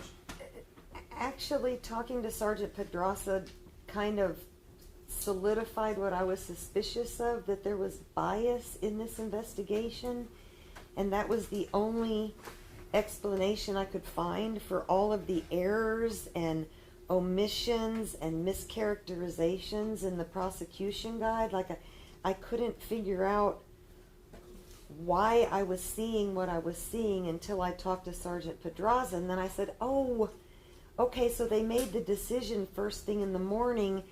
The entire prosecution guide, the entire investigation subsequent to that became tailored to supporting that decision to arrest the officers. Your conversations with Sergeant Pedraza, your review of Captain Van Geffen's reports, and your conversations with Sergeant Betta and Sergeant Robinson, were those conversations, the information you learned from that, consistent with how Detective Soto testified from that stand?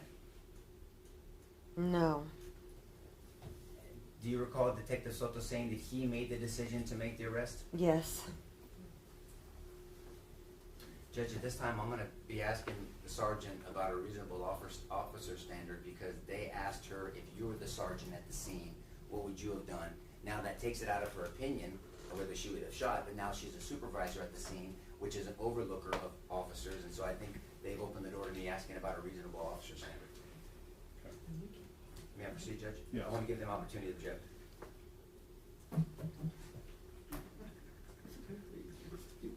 Ready to proceed, Judge. Okay. Just want to be fair.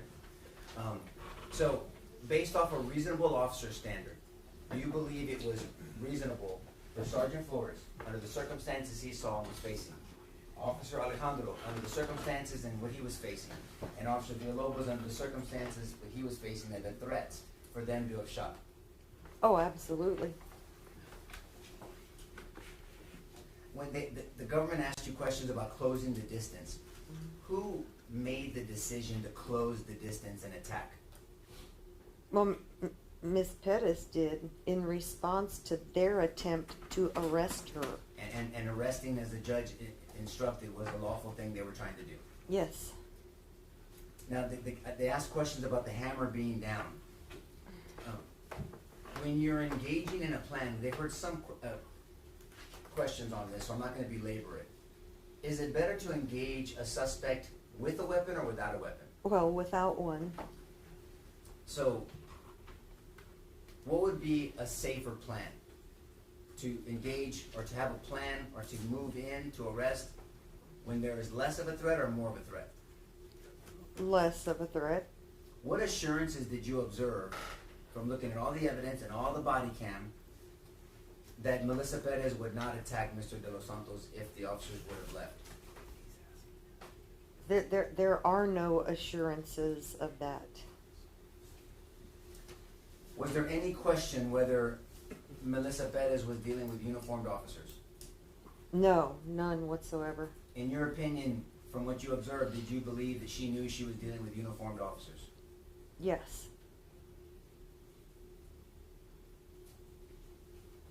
They asked you questions about engagement. Could Melissa Perez have decided not to attack the officers with that hammer? Yes, and she had been arrested and emergency detention several times without attacking the officers in the past. But this time was different? This time was different, yes. When you watch all of the body-worn cameras, do you see a violent person committing multiple felonies to resist arrest? I do. Pass the witness, Judge.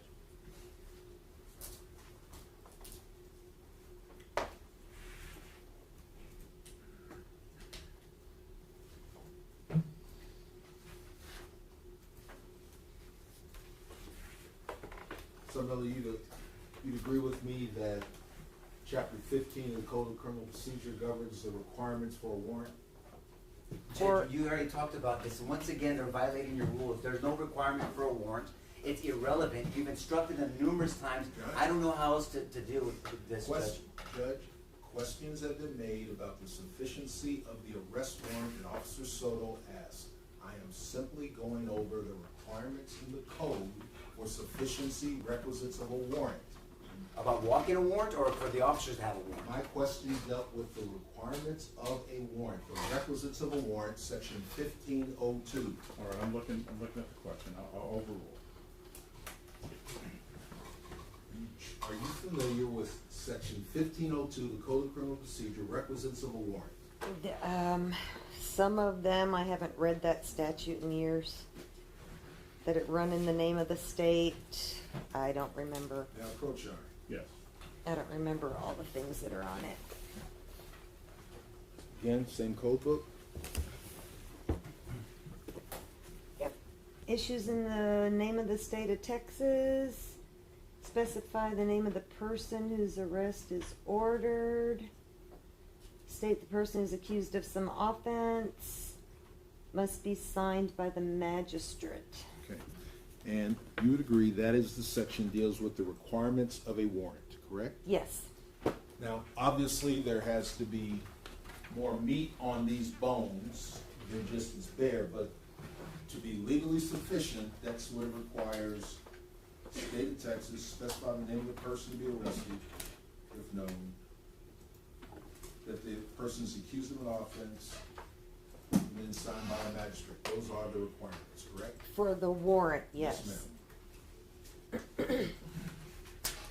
And you yourself, you've probably obtained hundreds of warrants in your career, correct? Probably. A lot, yes. And the magistrates, they ask you questions. If it's insufficient, you go back and get more, correct? They're not allowed to ask questions. They can only evaluate whether they'll sign it or not based on what is called the four corners of the warrant. And if they don't feel it's sufficient, they don't sign it, correct? Correct.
Counsel asked if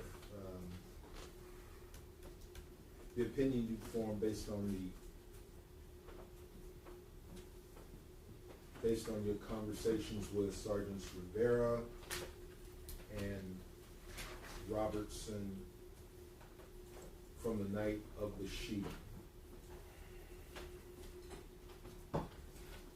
That's what you told the jury, correct? I'm sorry, what? My Said that you spoke conversations. with both Sergeants Rivera and Sergeant Robertson about their opinions on the shooting. You were telling them that. Oh, correct? yes. And had you previously read their statements they gave the day of the shooting? Yes. Did they, is it your testimony they told you more than they wrote down in their statements the day of? Yes. That's what you're saying. So they intentionally gave incomplete statements. That's what you're telling this jury, correct? Oh, no. No, not at all. And what was the variances between the statements they gave the day of and what they told you months, years afterwards? Because I asked the right questions. So they had information that they withheld from the statements knowing about the day of. That's what your testimony is, correct? No, sir. You've investigated officer-involved shootings in the past? Yes. And if you took statements from officers, you'd expect them to tell you what they observed, correct? No. You would not. No. You would not expect officers to tell you if you were investigating. You would not expect them to tell you everything they've seen. No. That's your testimony. I would expect that I would ask the right questions to elicit the information that we need to continue the investigation.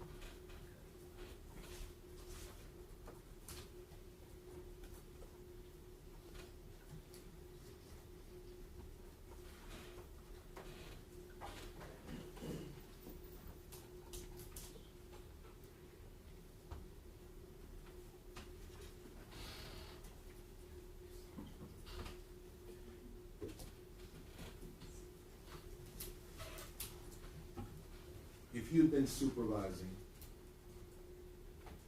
Melissa Perez's arrest,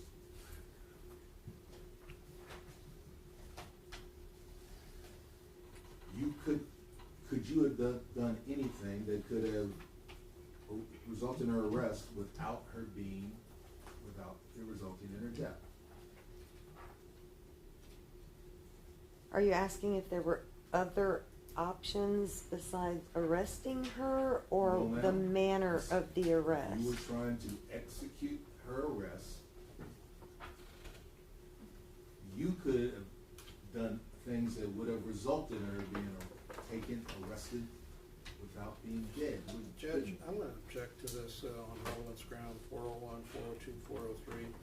And this is a backdoor way of trying to accuse the officers of officer-created danger, which is not a legal theory that the courts have recognized for officer liability, either criminal or civil.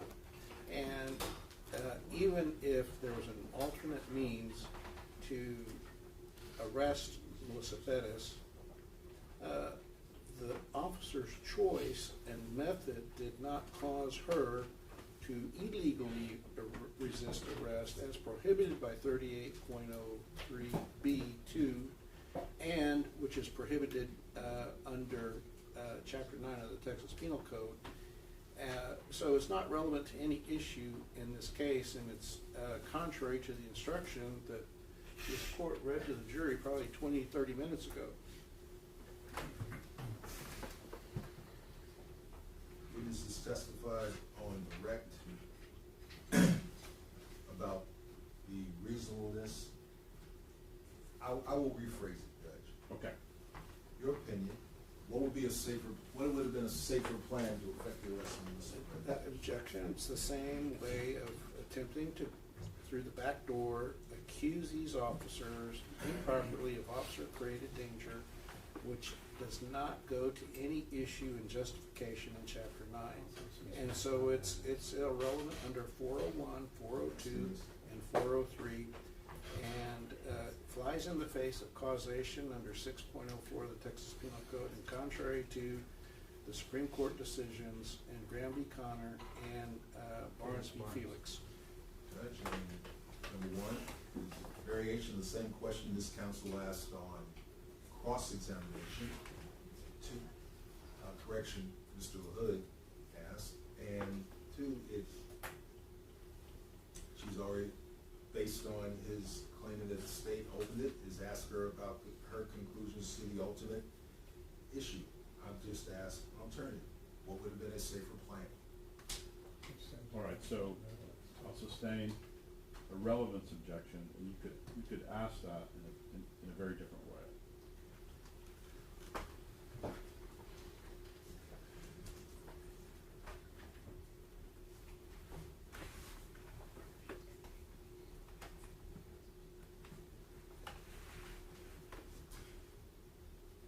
I'll go back to, remember the line of questions we had earlier in the immediate cross, and I asked you about your familiarity with time and distance, closing at distance, correct? Yes.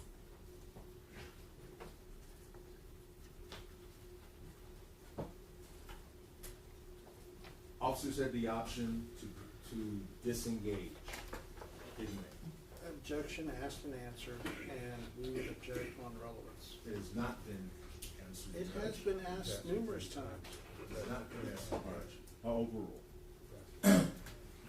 And I'm not saying leave, They could have left observation.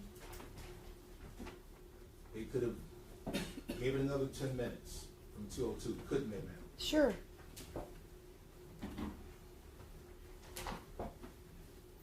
They could have called night CID that night, couldn't they, ma'am? What would they call night CID for?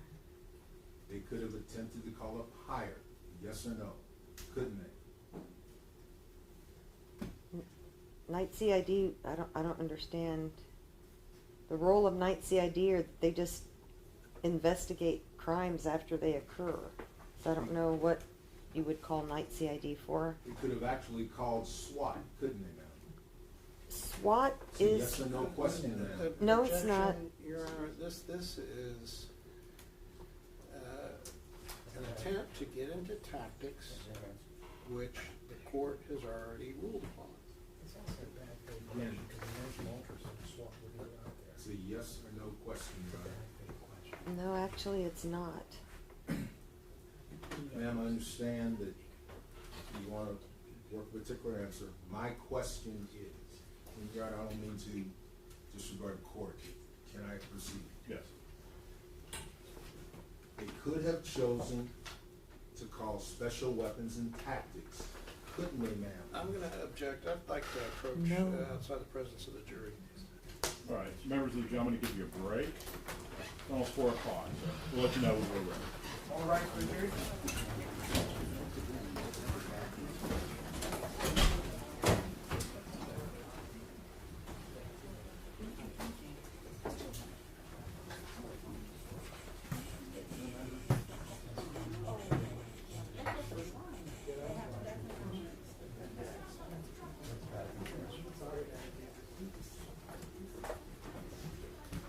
Please be seated.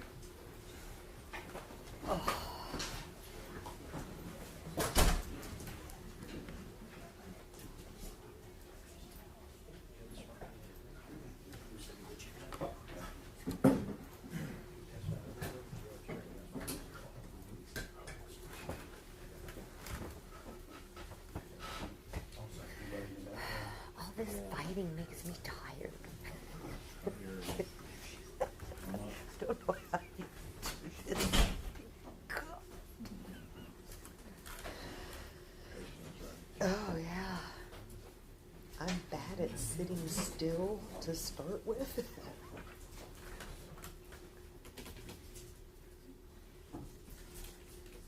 All right. Your Honor, may I go on the record that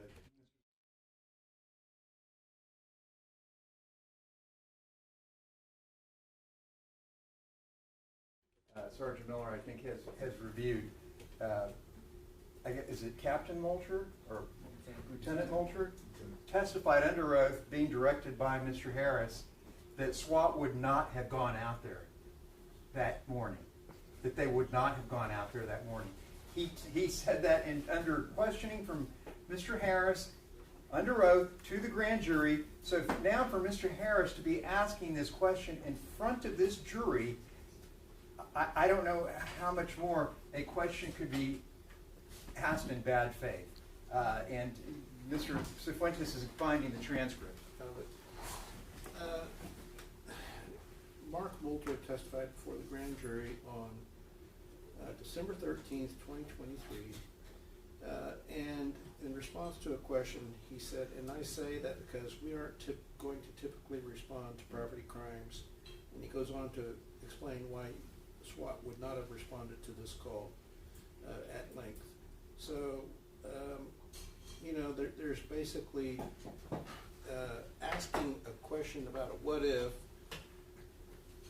when the state knows that SWAT would not have responded, and we've already had the court rule that police tactics on making an arrest is not relevant to the issue of whether or not there was justification under 9.31, 9.32, 9.33, 9.51.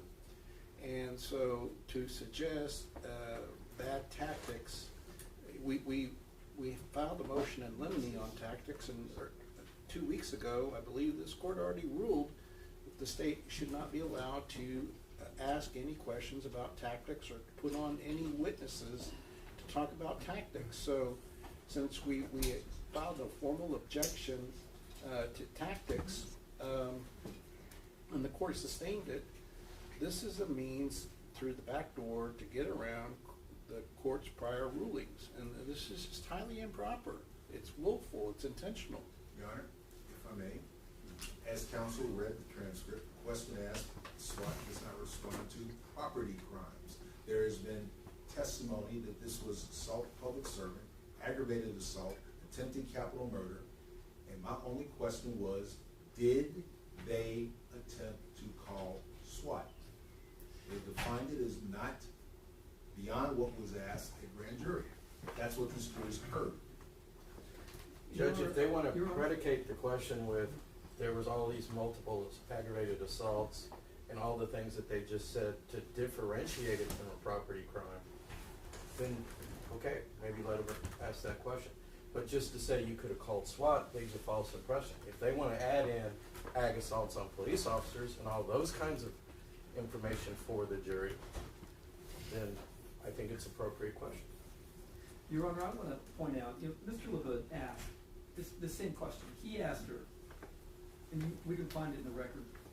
What would be a safer plan? He asked. What would be a safer plan?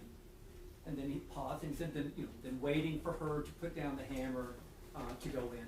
That question, what would be a safer plan, was asked by them, Your Honor, and we should be able to ask our own question about what would be a safer plan and provide alternatives. I don't see the difference. But that was only in response to their questioning, Judge. Because it was, and everybody asked questions. Is it safer to go in and try to apprehend someone, which they had a legal right to do, armed or unarmed? That's all that was. I didn't go out any bounds. I didn't violate any rulings. I didn't break your motions in limine. I didn't violate any order from this court. So I was only responding to their line of questioning after it had been relevant, because that is an issue. Is it wiser? Is it smarter to go in and effectuate an arrest on an armed suspect or just an unarmed suspect? That was it. I didn't talk about any further than that, Judge. And it's not tactics, thank you. And then to suggest that we've added new elements, it's laughable that on page 29 of the grand jury testimony, Mr. Harris changes things up by adding a permutation about assaulting the officers, throwing the candle, hitting them in the forearm, and still Moulter sticks to the story SWAT would not have responded. So even with the permutation of committing an assault, aggravated assault against a peace officer, Moulter goes on in page 30 and 31 saying that basically they would have walked away and they should have gotten a warrant, and that SWAT would not have responded. So, this gets into whether the state, these prosecutors, are intentionally violating the rules of professional conduct by misleading this tribunal about what happened in this case. This goes beyond the pale of ethics, of honesty and candor to the court. They're being dishonest, untruthful in what happened in grand jury, and now are trying to suggest to this court an alternate reality. And that cannot be tolerated by this court. All right, I'll sustain the objection. Anything else? And we would ask that the jury be instructed, once again, that these misstatements of fact and law be disregarded by the jury. All right, let's take a short break.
Thanks,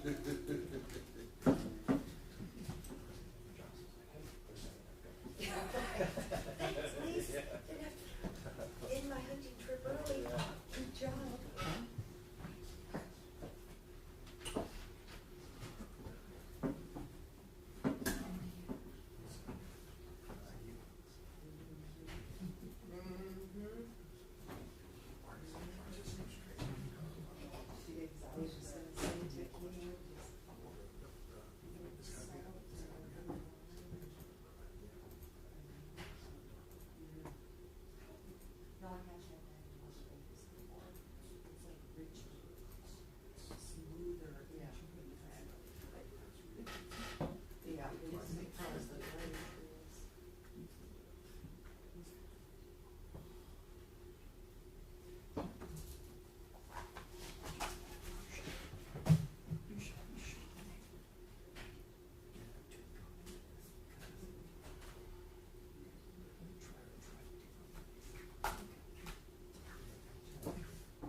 Probably wondering.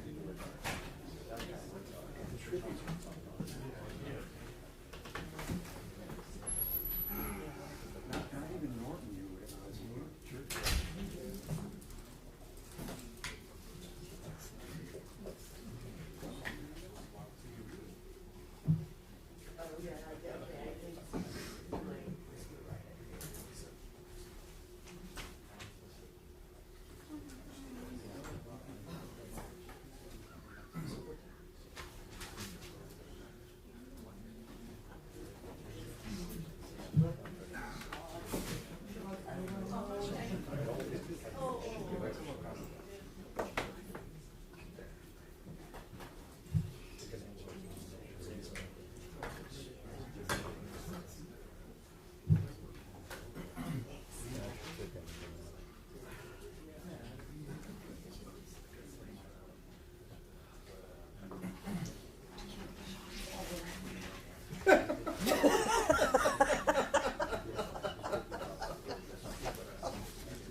I'll take orange juice instead.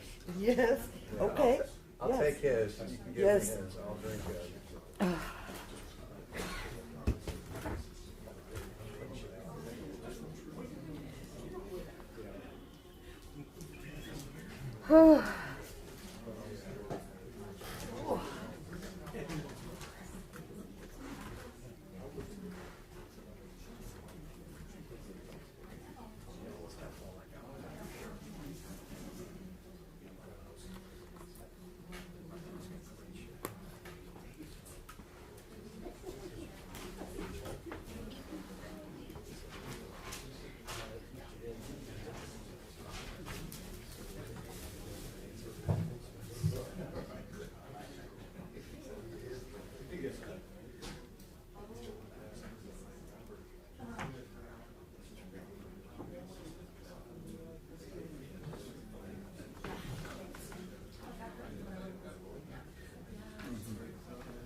Not yet.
Let's get this. this day over. Let's get this day over.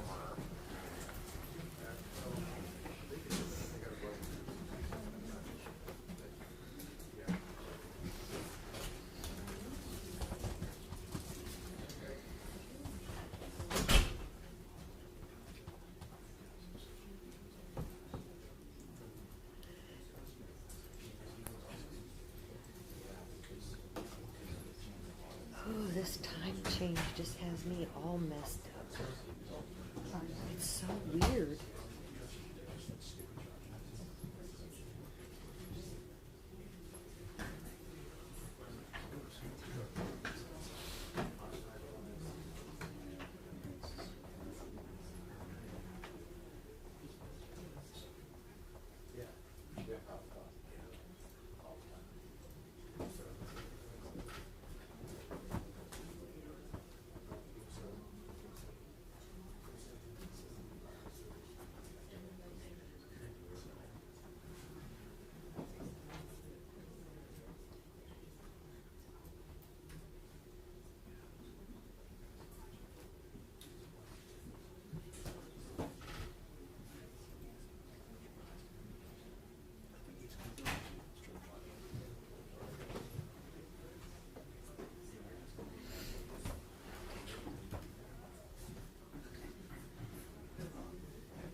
All right for the jury?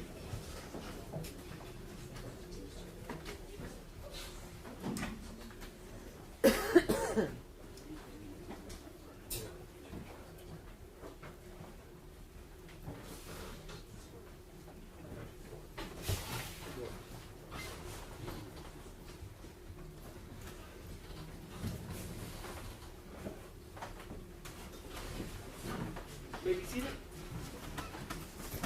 All right, welcome back, members of the jury. I'm going to instruct you to disregard the last question asked by the state, and I'm also going to remind you of the paragraph that I read to you after that last break. State.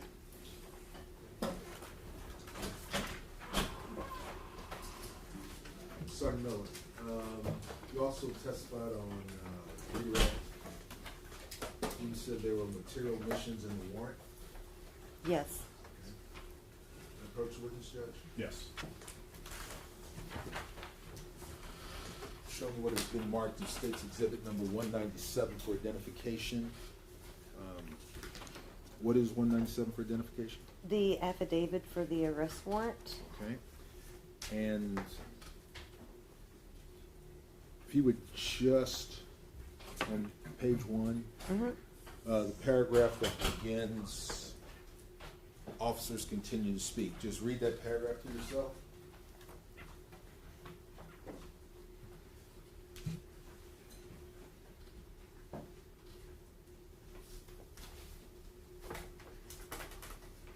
Okay. Does the affidavit tell the magistrate about the assault on Officer Salinas?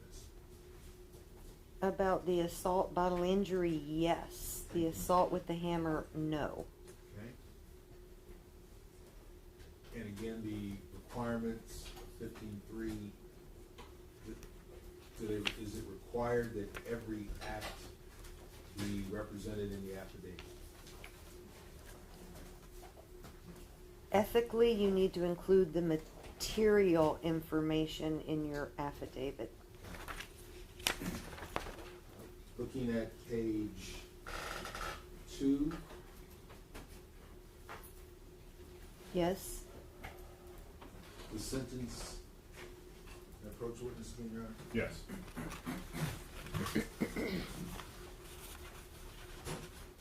Third line down, begin with Y. You just read the balance of that paragraph.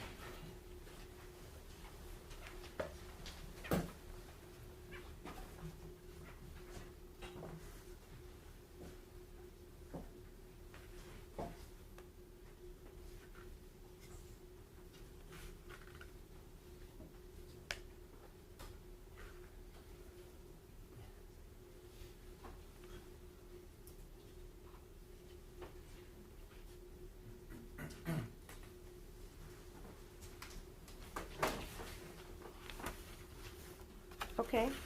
Right?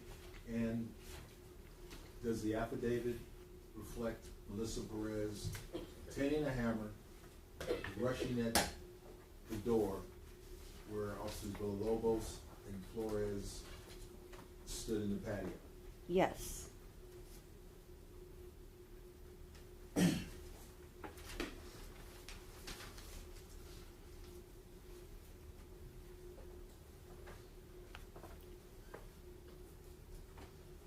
And does not say that Detective Soto viewed all the digital evidence, all the physical evidence, does it? Well, we skipped over a whole bunch here. Was that intentional? Oh, I'm sorry. No, ma'am.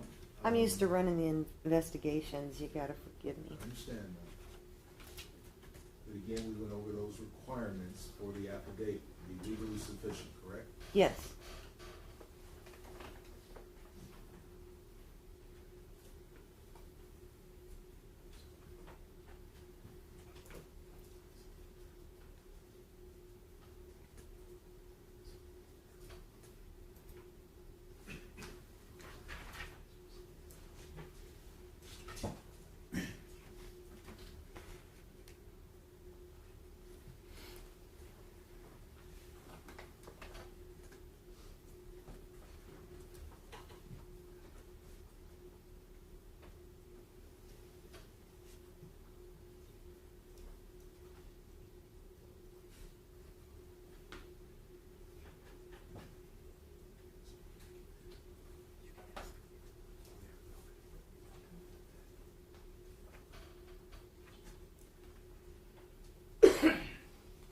So, when you say that there were untruthful or misleading statements, you mean he didn't include everything from your perspective that's working for the defendants? That's what you mean when you say untruthful statements, correct? No, sir. Really? You want me to explain? No, ma'am. Okay. The affidavit lists where it occurred, and it lists the assault on Officer Salinas, doesn't it? The assault on Salinas with the candle, yes. Yes, ma'am. And the jury's seen the evidence of the hammer blow that knocks the screen out. It looks to me that the screen's falling out once Salinas tears it and it's coming out. But it falls down to the floor as Salinas is backing up. I understand you want to call that an assault. The affidavit does include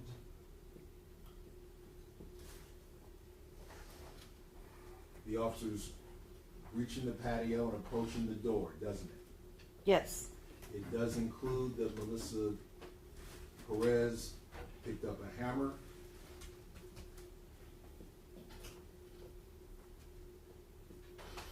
and approached the patio door while Officer Villalobos was on the other side, doesn't it? Approach the patio door, yes. Okay. It does address statements from Officer Alejandro, Officer Villalobos, Officer Flores, from their statements as to their mindset, doesn't it? No.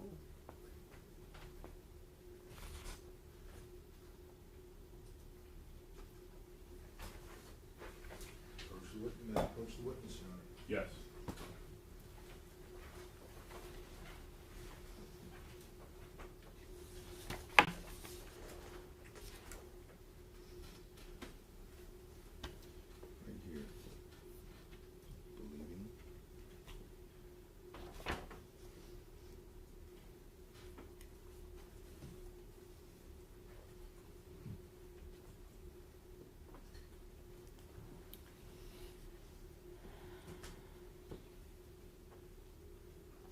But see, that's why I believe that's inadequate.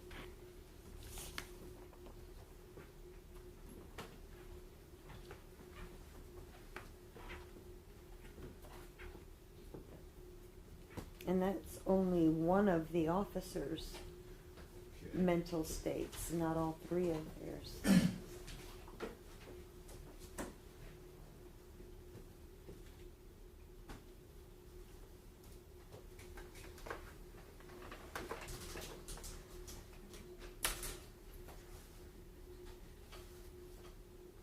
And Detective Soto actually disregarded that officer's statement later in the affidavit. Okay, and we'll go back. My question. Officer Alejandro's statement is already in evidence. Yes. He put in his statement that he believed Ms. Perez could throw the hammer at Officer Flores. Yes. Is the context of that statement in the affidavit? It is there, isn't it? Yes, Thank you, and then ma'am. disregarded later in the affidavit. That's the problem. That's the deception that I'm talking about, or the mischaracterization, Mr. Harris. He says in one part, Officer Alejandro was afraid that she was going to throw the hammer. That, sir, is fear, right? But down in the next paragraph, he says, the officers weren't in any danger. That's the deception that I'm talking about. That's the mischaracterization that I'm talking about.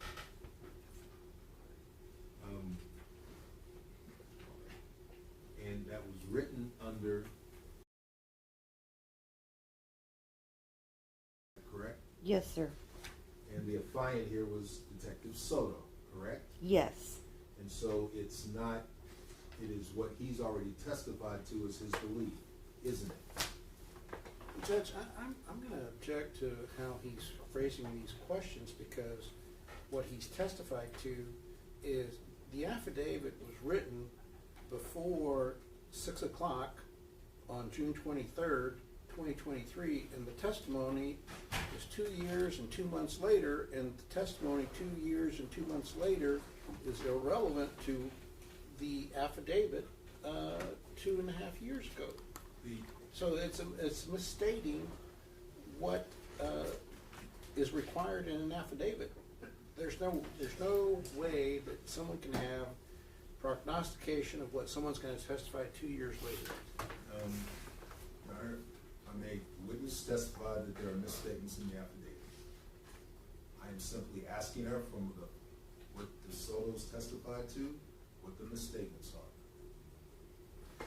Well, the misstatements relate to what was written on June 23rd, 2023, not what someone's testifying to 2 years later. Counsel could not suggest how he wants his witness to answer. All right, I'll let you inquire. You want me to list the things that I'm talking about? No, ma'am. Okay. I want you to answer my question. Okay.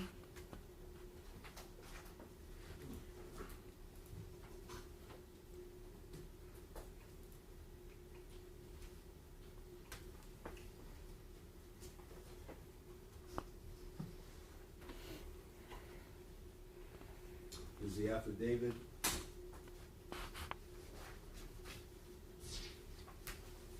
does the affidavit state that the officers the second time? I don't believe he used the word charged. No, in fact, he says, let's see. Begins with that word after. The victim stepped backward toward the hallway, but then rushed toward the defendants.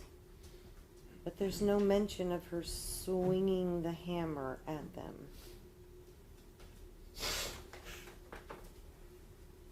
As she moved toward the back door. Just a moment, you omitted a Judge, I'd ask that she be allowed to answer this question and explain her answers.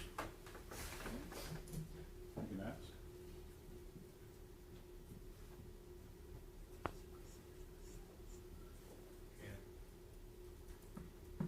if you would just read that sentence beginning with the word after defendant 2. After defendant 2 fired his duty weapon, the victim stepped backward toward the hallway, but then rushed toward defendant 1 and defendant 3 a second time, who stood outside the closed patio door. Okay, and so your testimony Pursuant to is... the rule of optional completeness, can she please read the next statement, the next sentence, please? Right, you can ask your next question. Can I get a ruling, Judge? Can she read that? I'll overrule. And so your distinction is that he did not include the term weight swinging the hammer as she moved toward as she rushed towards defendant 1 and 3 a second time. You say the omission is you didn't include she was swinging the hammer while rushing towards.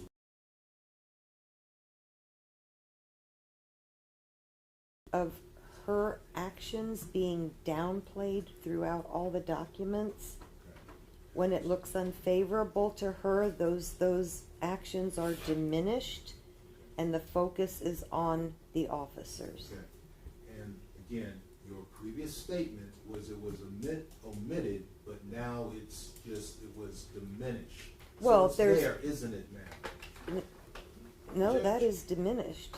Now, Judge, I'd ask that he not be yelling at the witness.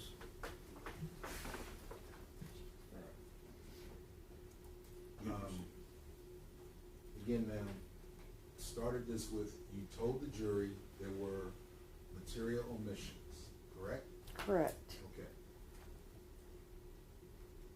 And Well, omissions, mischaracterizations, a series of those things, yes. all right. But, and as we just went over that second approach or run, as it is, the video speaks, your distinction is that he didn't include swinging. Swinging the hammer Thank at you, them, ma'am. yes. That's all I'm saying.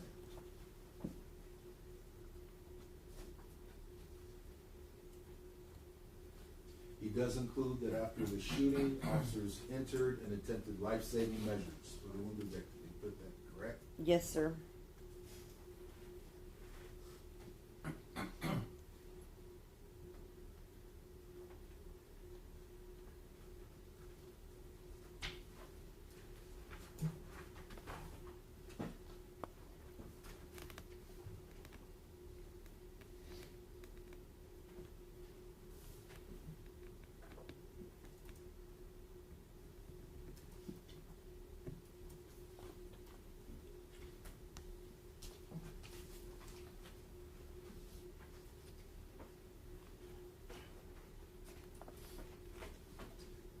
I'll pass the witness, Your Honor.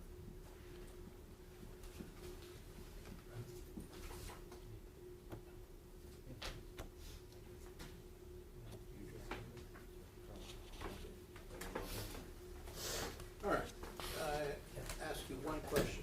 The defendants were not in clear danger of death or serious bodily injury at the time the defendants used deadly force, nor were the defendants using deadly force in protection of a third party. Is that a correct statement of the law? Your Honor, I don't mean to interrupt. So is Mr. Hood, are you passing the demonstrations?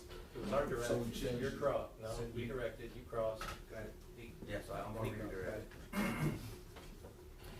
No, the term clear danger of death or serious bodily injury is not a legal standard. All right, and does that misstate what Chapter 9 of the Texas Penal Code says about apparent danger? No. Okay, does the Texas Penal Code Chapter 9 speak in terms of apparent danger as perceived by the accused? Yes. All right. And so is what is happening here is that Detective Soto is untruthfully stating what the law is. Yes.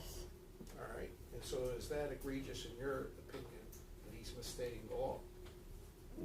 Yes, I can't imagine why he didn't use the exact words that are written in the law when he wrote his affidavit. All right, and he also said after review of available digital evidence. Did you understand that phrase to mean all of the body worn cameras that were uploaded at the time that he signed this affidavit? That's what it appears he's representing to the magistrate, to me, saying this evidence was available and I reviewed it. So since we know from the exhibit of the audit trails that all of the 15 officers on scene at the time of the shooting had uploaded their body-worn cameras around 4 or 5 o'clock, they would have been available at the time that he signed this affidavit, correct? Yes. And clearly he did not look at all of those 15 videos, did he? No, he couldn't have. So is that an untruthful statement in your view? It's definitely misleading. All right, and so if he didn't review all of the digital evidence, would he have known what the totality of circumstances were? No, he could not have known. And is knowing what the totality of circumstances vital to the issue of justification? Yes. Cross the witness. When a detective presents, what? Oh, sorry, 2 seconds. No questions. How can I go, Judge? When a detective presents an affidavit to a magistrate, does the magistrate have any more than the document to review? No. Does the magistrate have the evidence that he or she can look through when they're double checking, quote unquote, the document? No. Have you heard of the term 4 corners of the document? Yes. And all they have are the 4 corners of this document when presented to a magistrate. Is that accurate? Yes. I want to direct your attention to page 2 of the affidavit that the government had talked to you about. In the middle of the paragraph, the sentence they didn't want me to ask you about, starting with as. So does that as victim 1? You see that sentence in the middle? May I proceed with it? Yeah. Oh, there we go. As victim 1 moved toward the back door, defendant 1, 2, and 3 fired at the victim, striking her. So that's the sentence where the detective is educating the magistrate on what actually happened during this alleged crime. Is that a fair statement? Now looking at all the evidence, as victim 1, do you, in your opinion, do you believe she moved toward the back door? No. Is that an accurate description of what happened when these 3 officers made the decision to discharge their weapon? No. Will you explain why that's not accurate? Because it mischaracterizes what she was doing. She didn't move toward the door. She ran toward the door, swinging the hammer in a backhanded motion. That's quite different than someone moving toward the door. Now, is this where you're also talking about this? Is there a description in that same sentence describing what she's doing with that hammer? Is it accurate, what we see in these videos? No, that's my frustration. So is this what you were referring to the government about when you were saying he left out what she was doing with the hammer at the time they discharged the weapon? Yes. Now I want to talk about legal sufficiency because they asked you questions about that. May I stand up, Judge? Yes. If a stranger walked up to me and my family and started cussing me out for whatever reason, I know it's hard to imagine, and they were going to say, I'm going to, excuse my language, I'm going to kick your ass in front of your family, and I just shoved them back as they got into my space, and shoved them back and knocked this person down. And the detective wrote in this affidavit, in the 4 corners of an affidavit, suspect Nico LaHood shoved a complainant down, causing harm to them. So it's an arrest warrant for assault. Would that be accurate? No. Would it be important to describe what the true suspect was doing to me when I perceived this threat. And under the same chapter, chapter 9, I have a right to use force to defend me and my family. Yes. With that affidavit, if that detective in my scenario got an arrest warrant for me, would that be legally sufficient under chapter 15 to get the arrest warrant? Yes.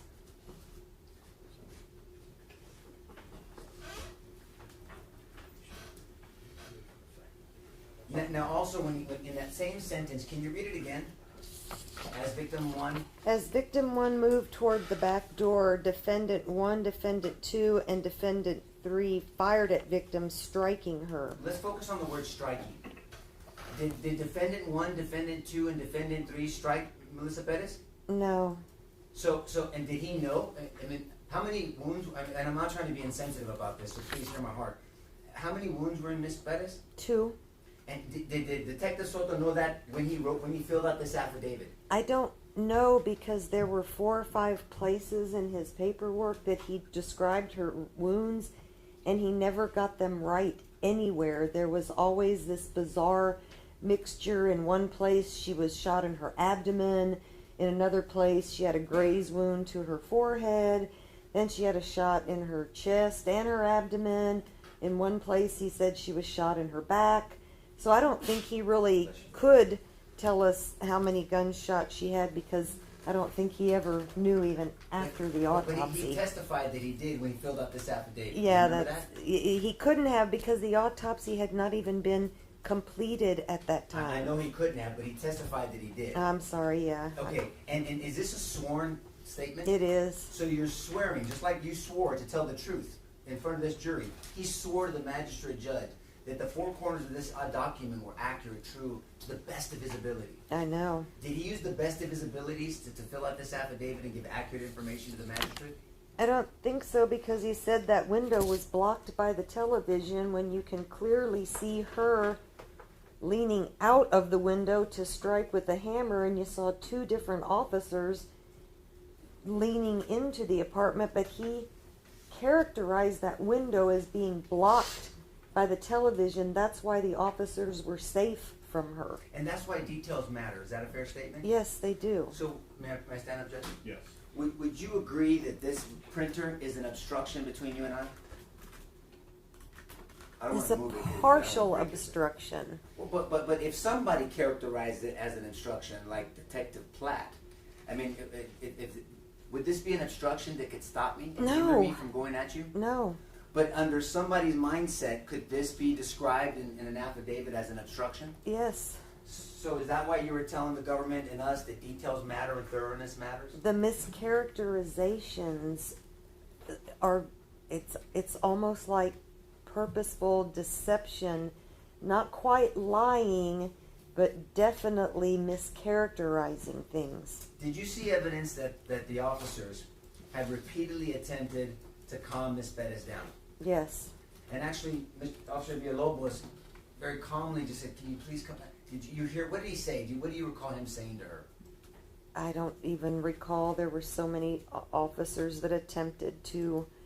Well, let's talk about that. So, how many officers did you recall trying to attempt to calm her down and get her to come outside?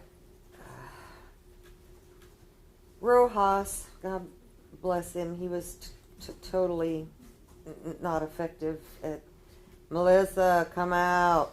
Melissa, come out. So yeah, he tried. Okay, and then so how about Ramos? Ramos acted like a fool. I would definitely disregard him. But he tried. He did. Salinas? Salinas, yes. Maria Salinas?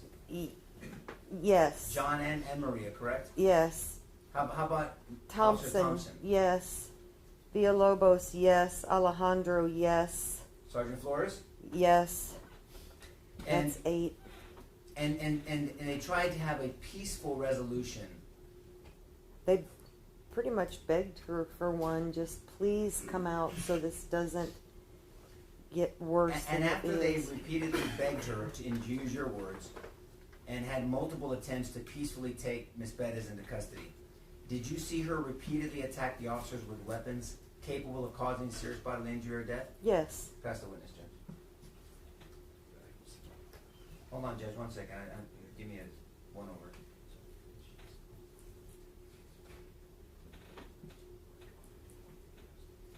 In your opinion, did she sound more like a schizophrenic individual going through a mental health episode, or someone who was intoxicated who didn't want to be arrested? Objection leading. No, she can say yes or no and then explain herself. It's All not legal. He's on direct. I'll rule the leading. Go ahead. To evaluate her, and all the officers are trained in crisis response. If I had to evaluate her behavior in her apartment, I would say I felt more she was under the influence of an intoxicant. However, when she was talking to the firemen and Officer Rojas first showed up, I would say she was clearly having some kind of mental health And understanding that crisis. dichotomy, that split Yes. scenes, that Sergeant Flores, Officer Alejandro, and Officer Villalobos, they were not privy to the Captain or Lieutenant Hudson's conversation with Rojas initially. Yeah, they had no idea that there was even a mental health faction involved in the call. All they saw was her behavior in the apartment. And you felt that behavior was more of an intoxicated person that was trying to resist arrest with force. Yeah, that's the way I would have interpreted her behavior. Pass the witness, Judge.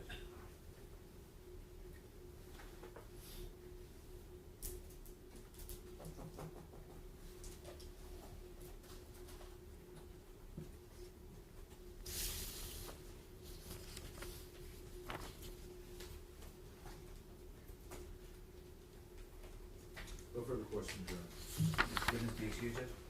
Anything from the other? Oh, sorry, Tom. No. No, Your Honor. All right, you may be excused.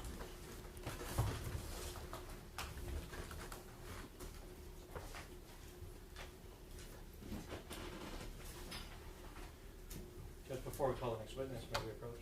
Sure.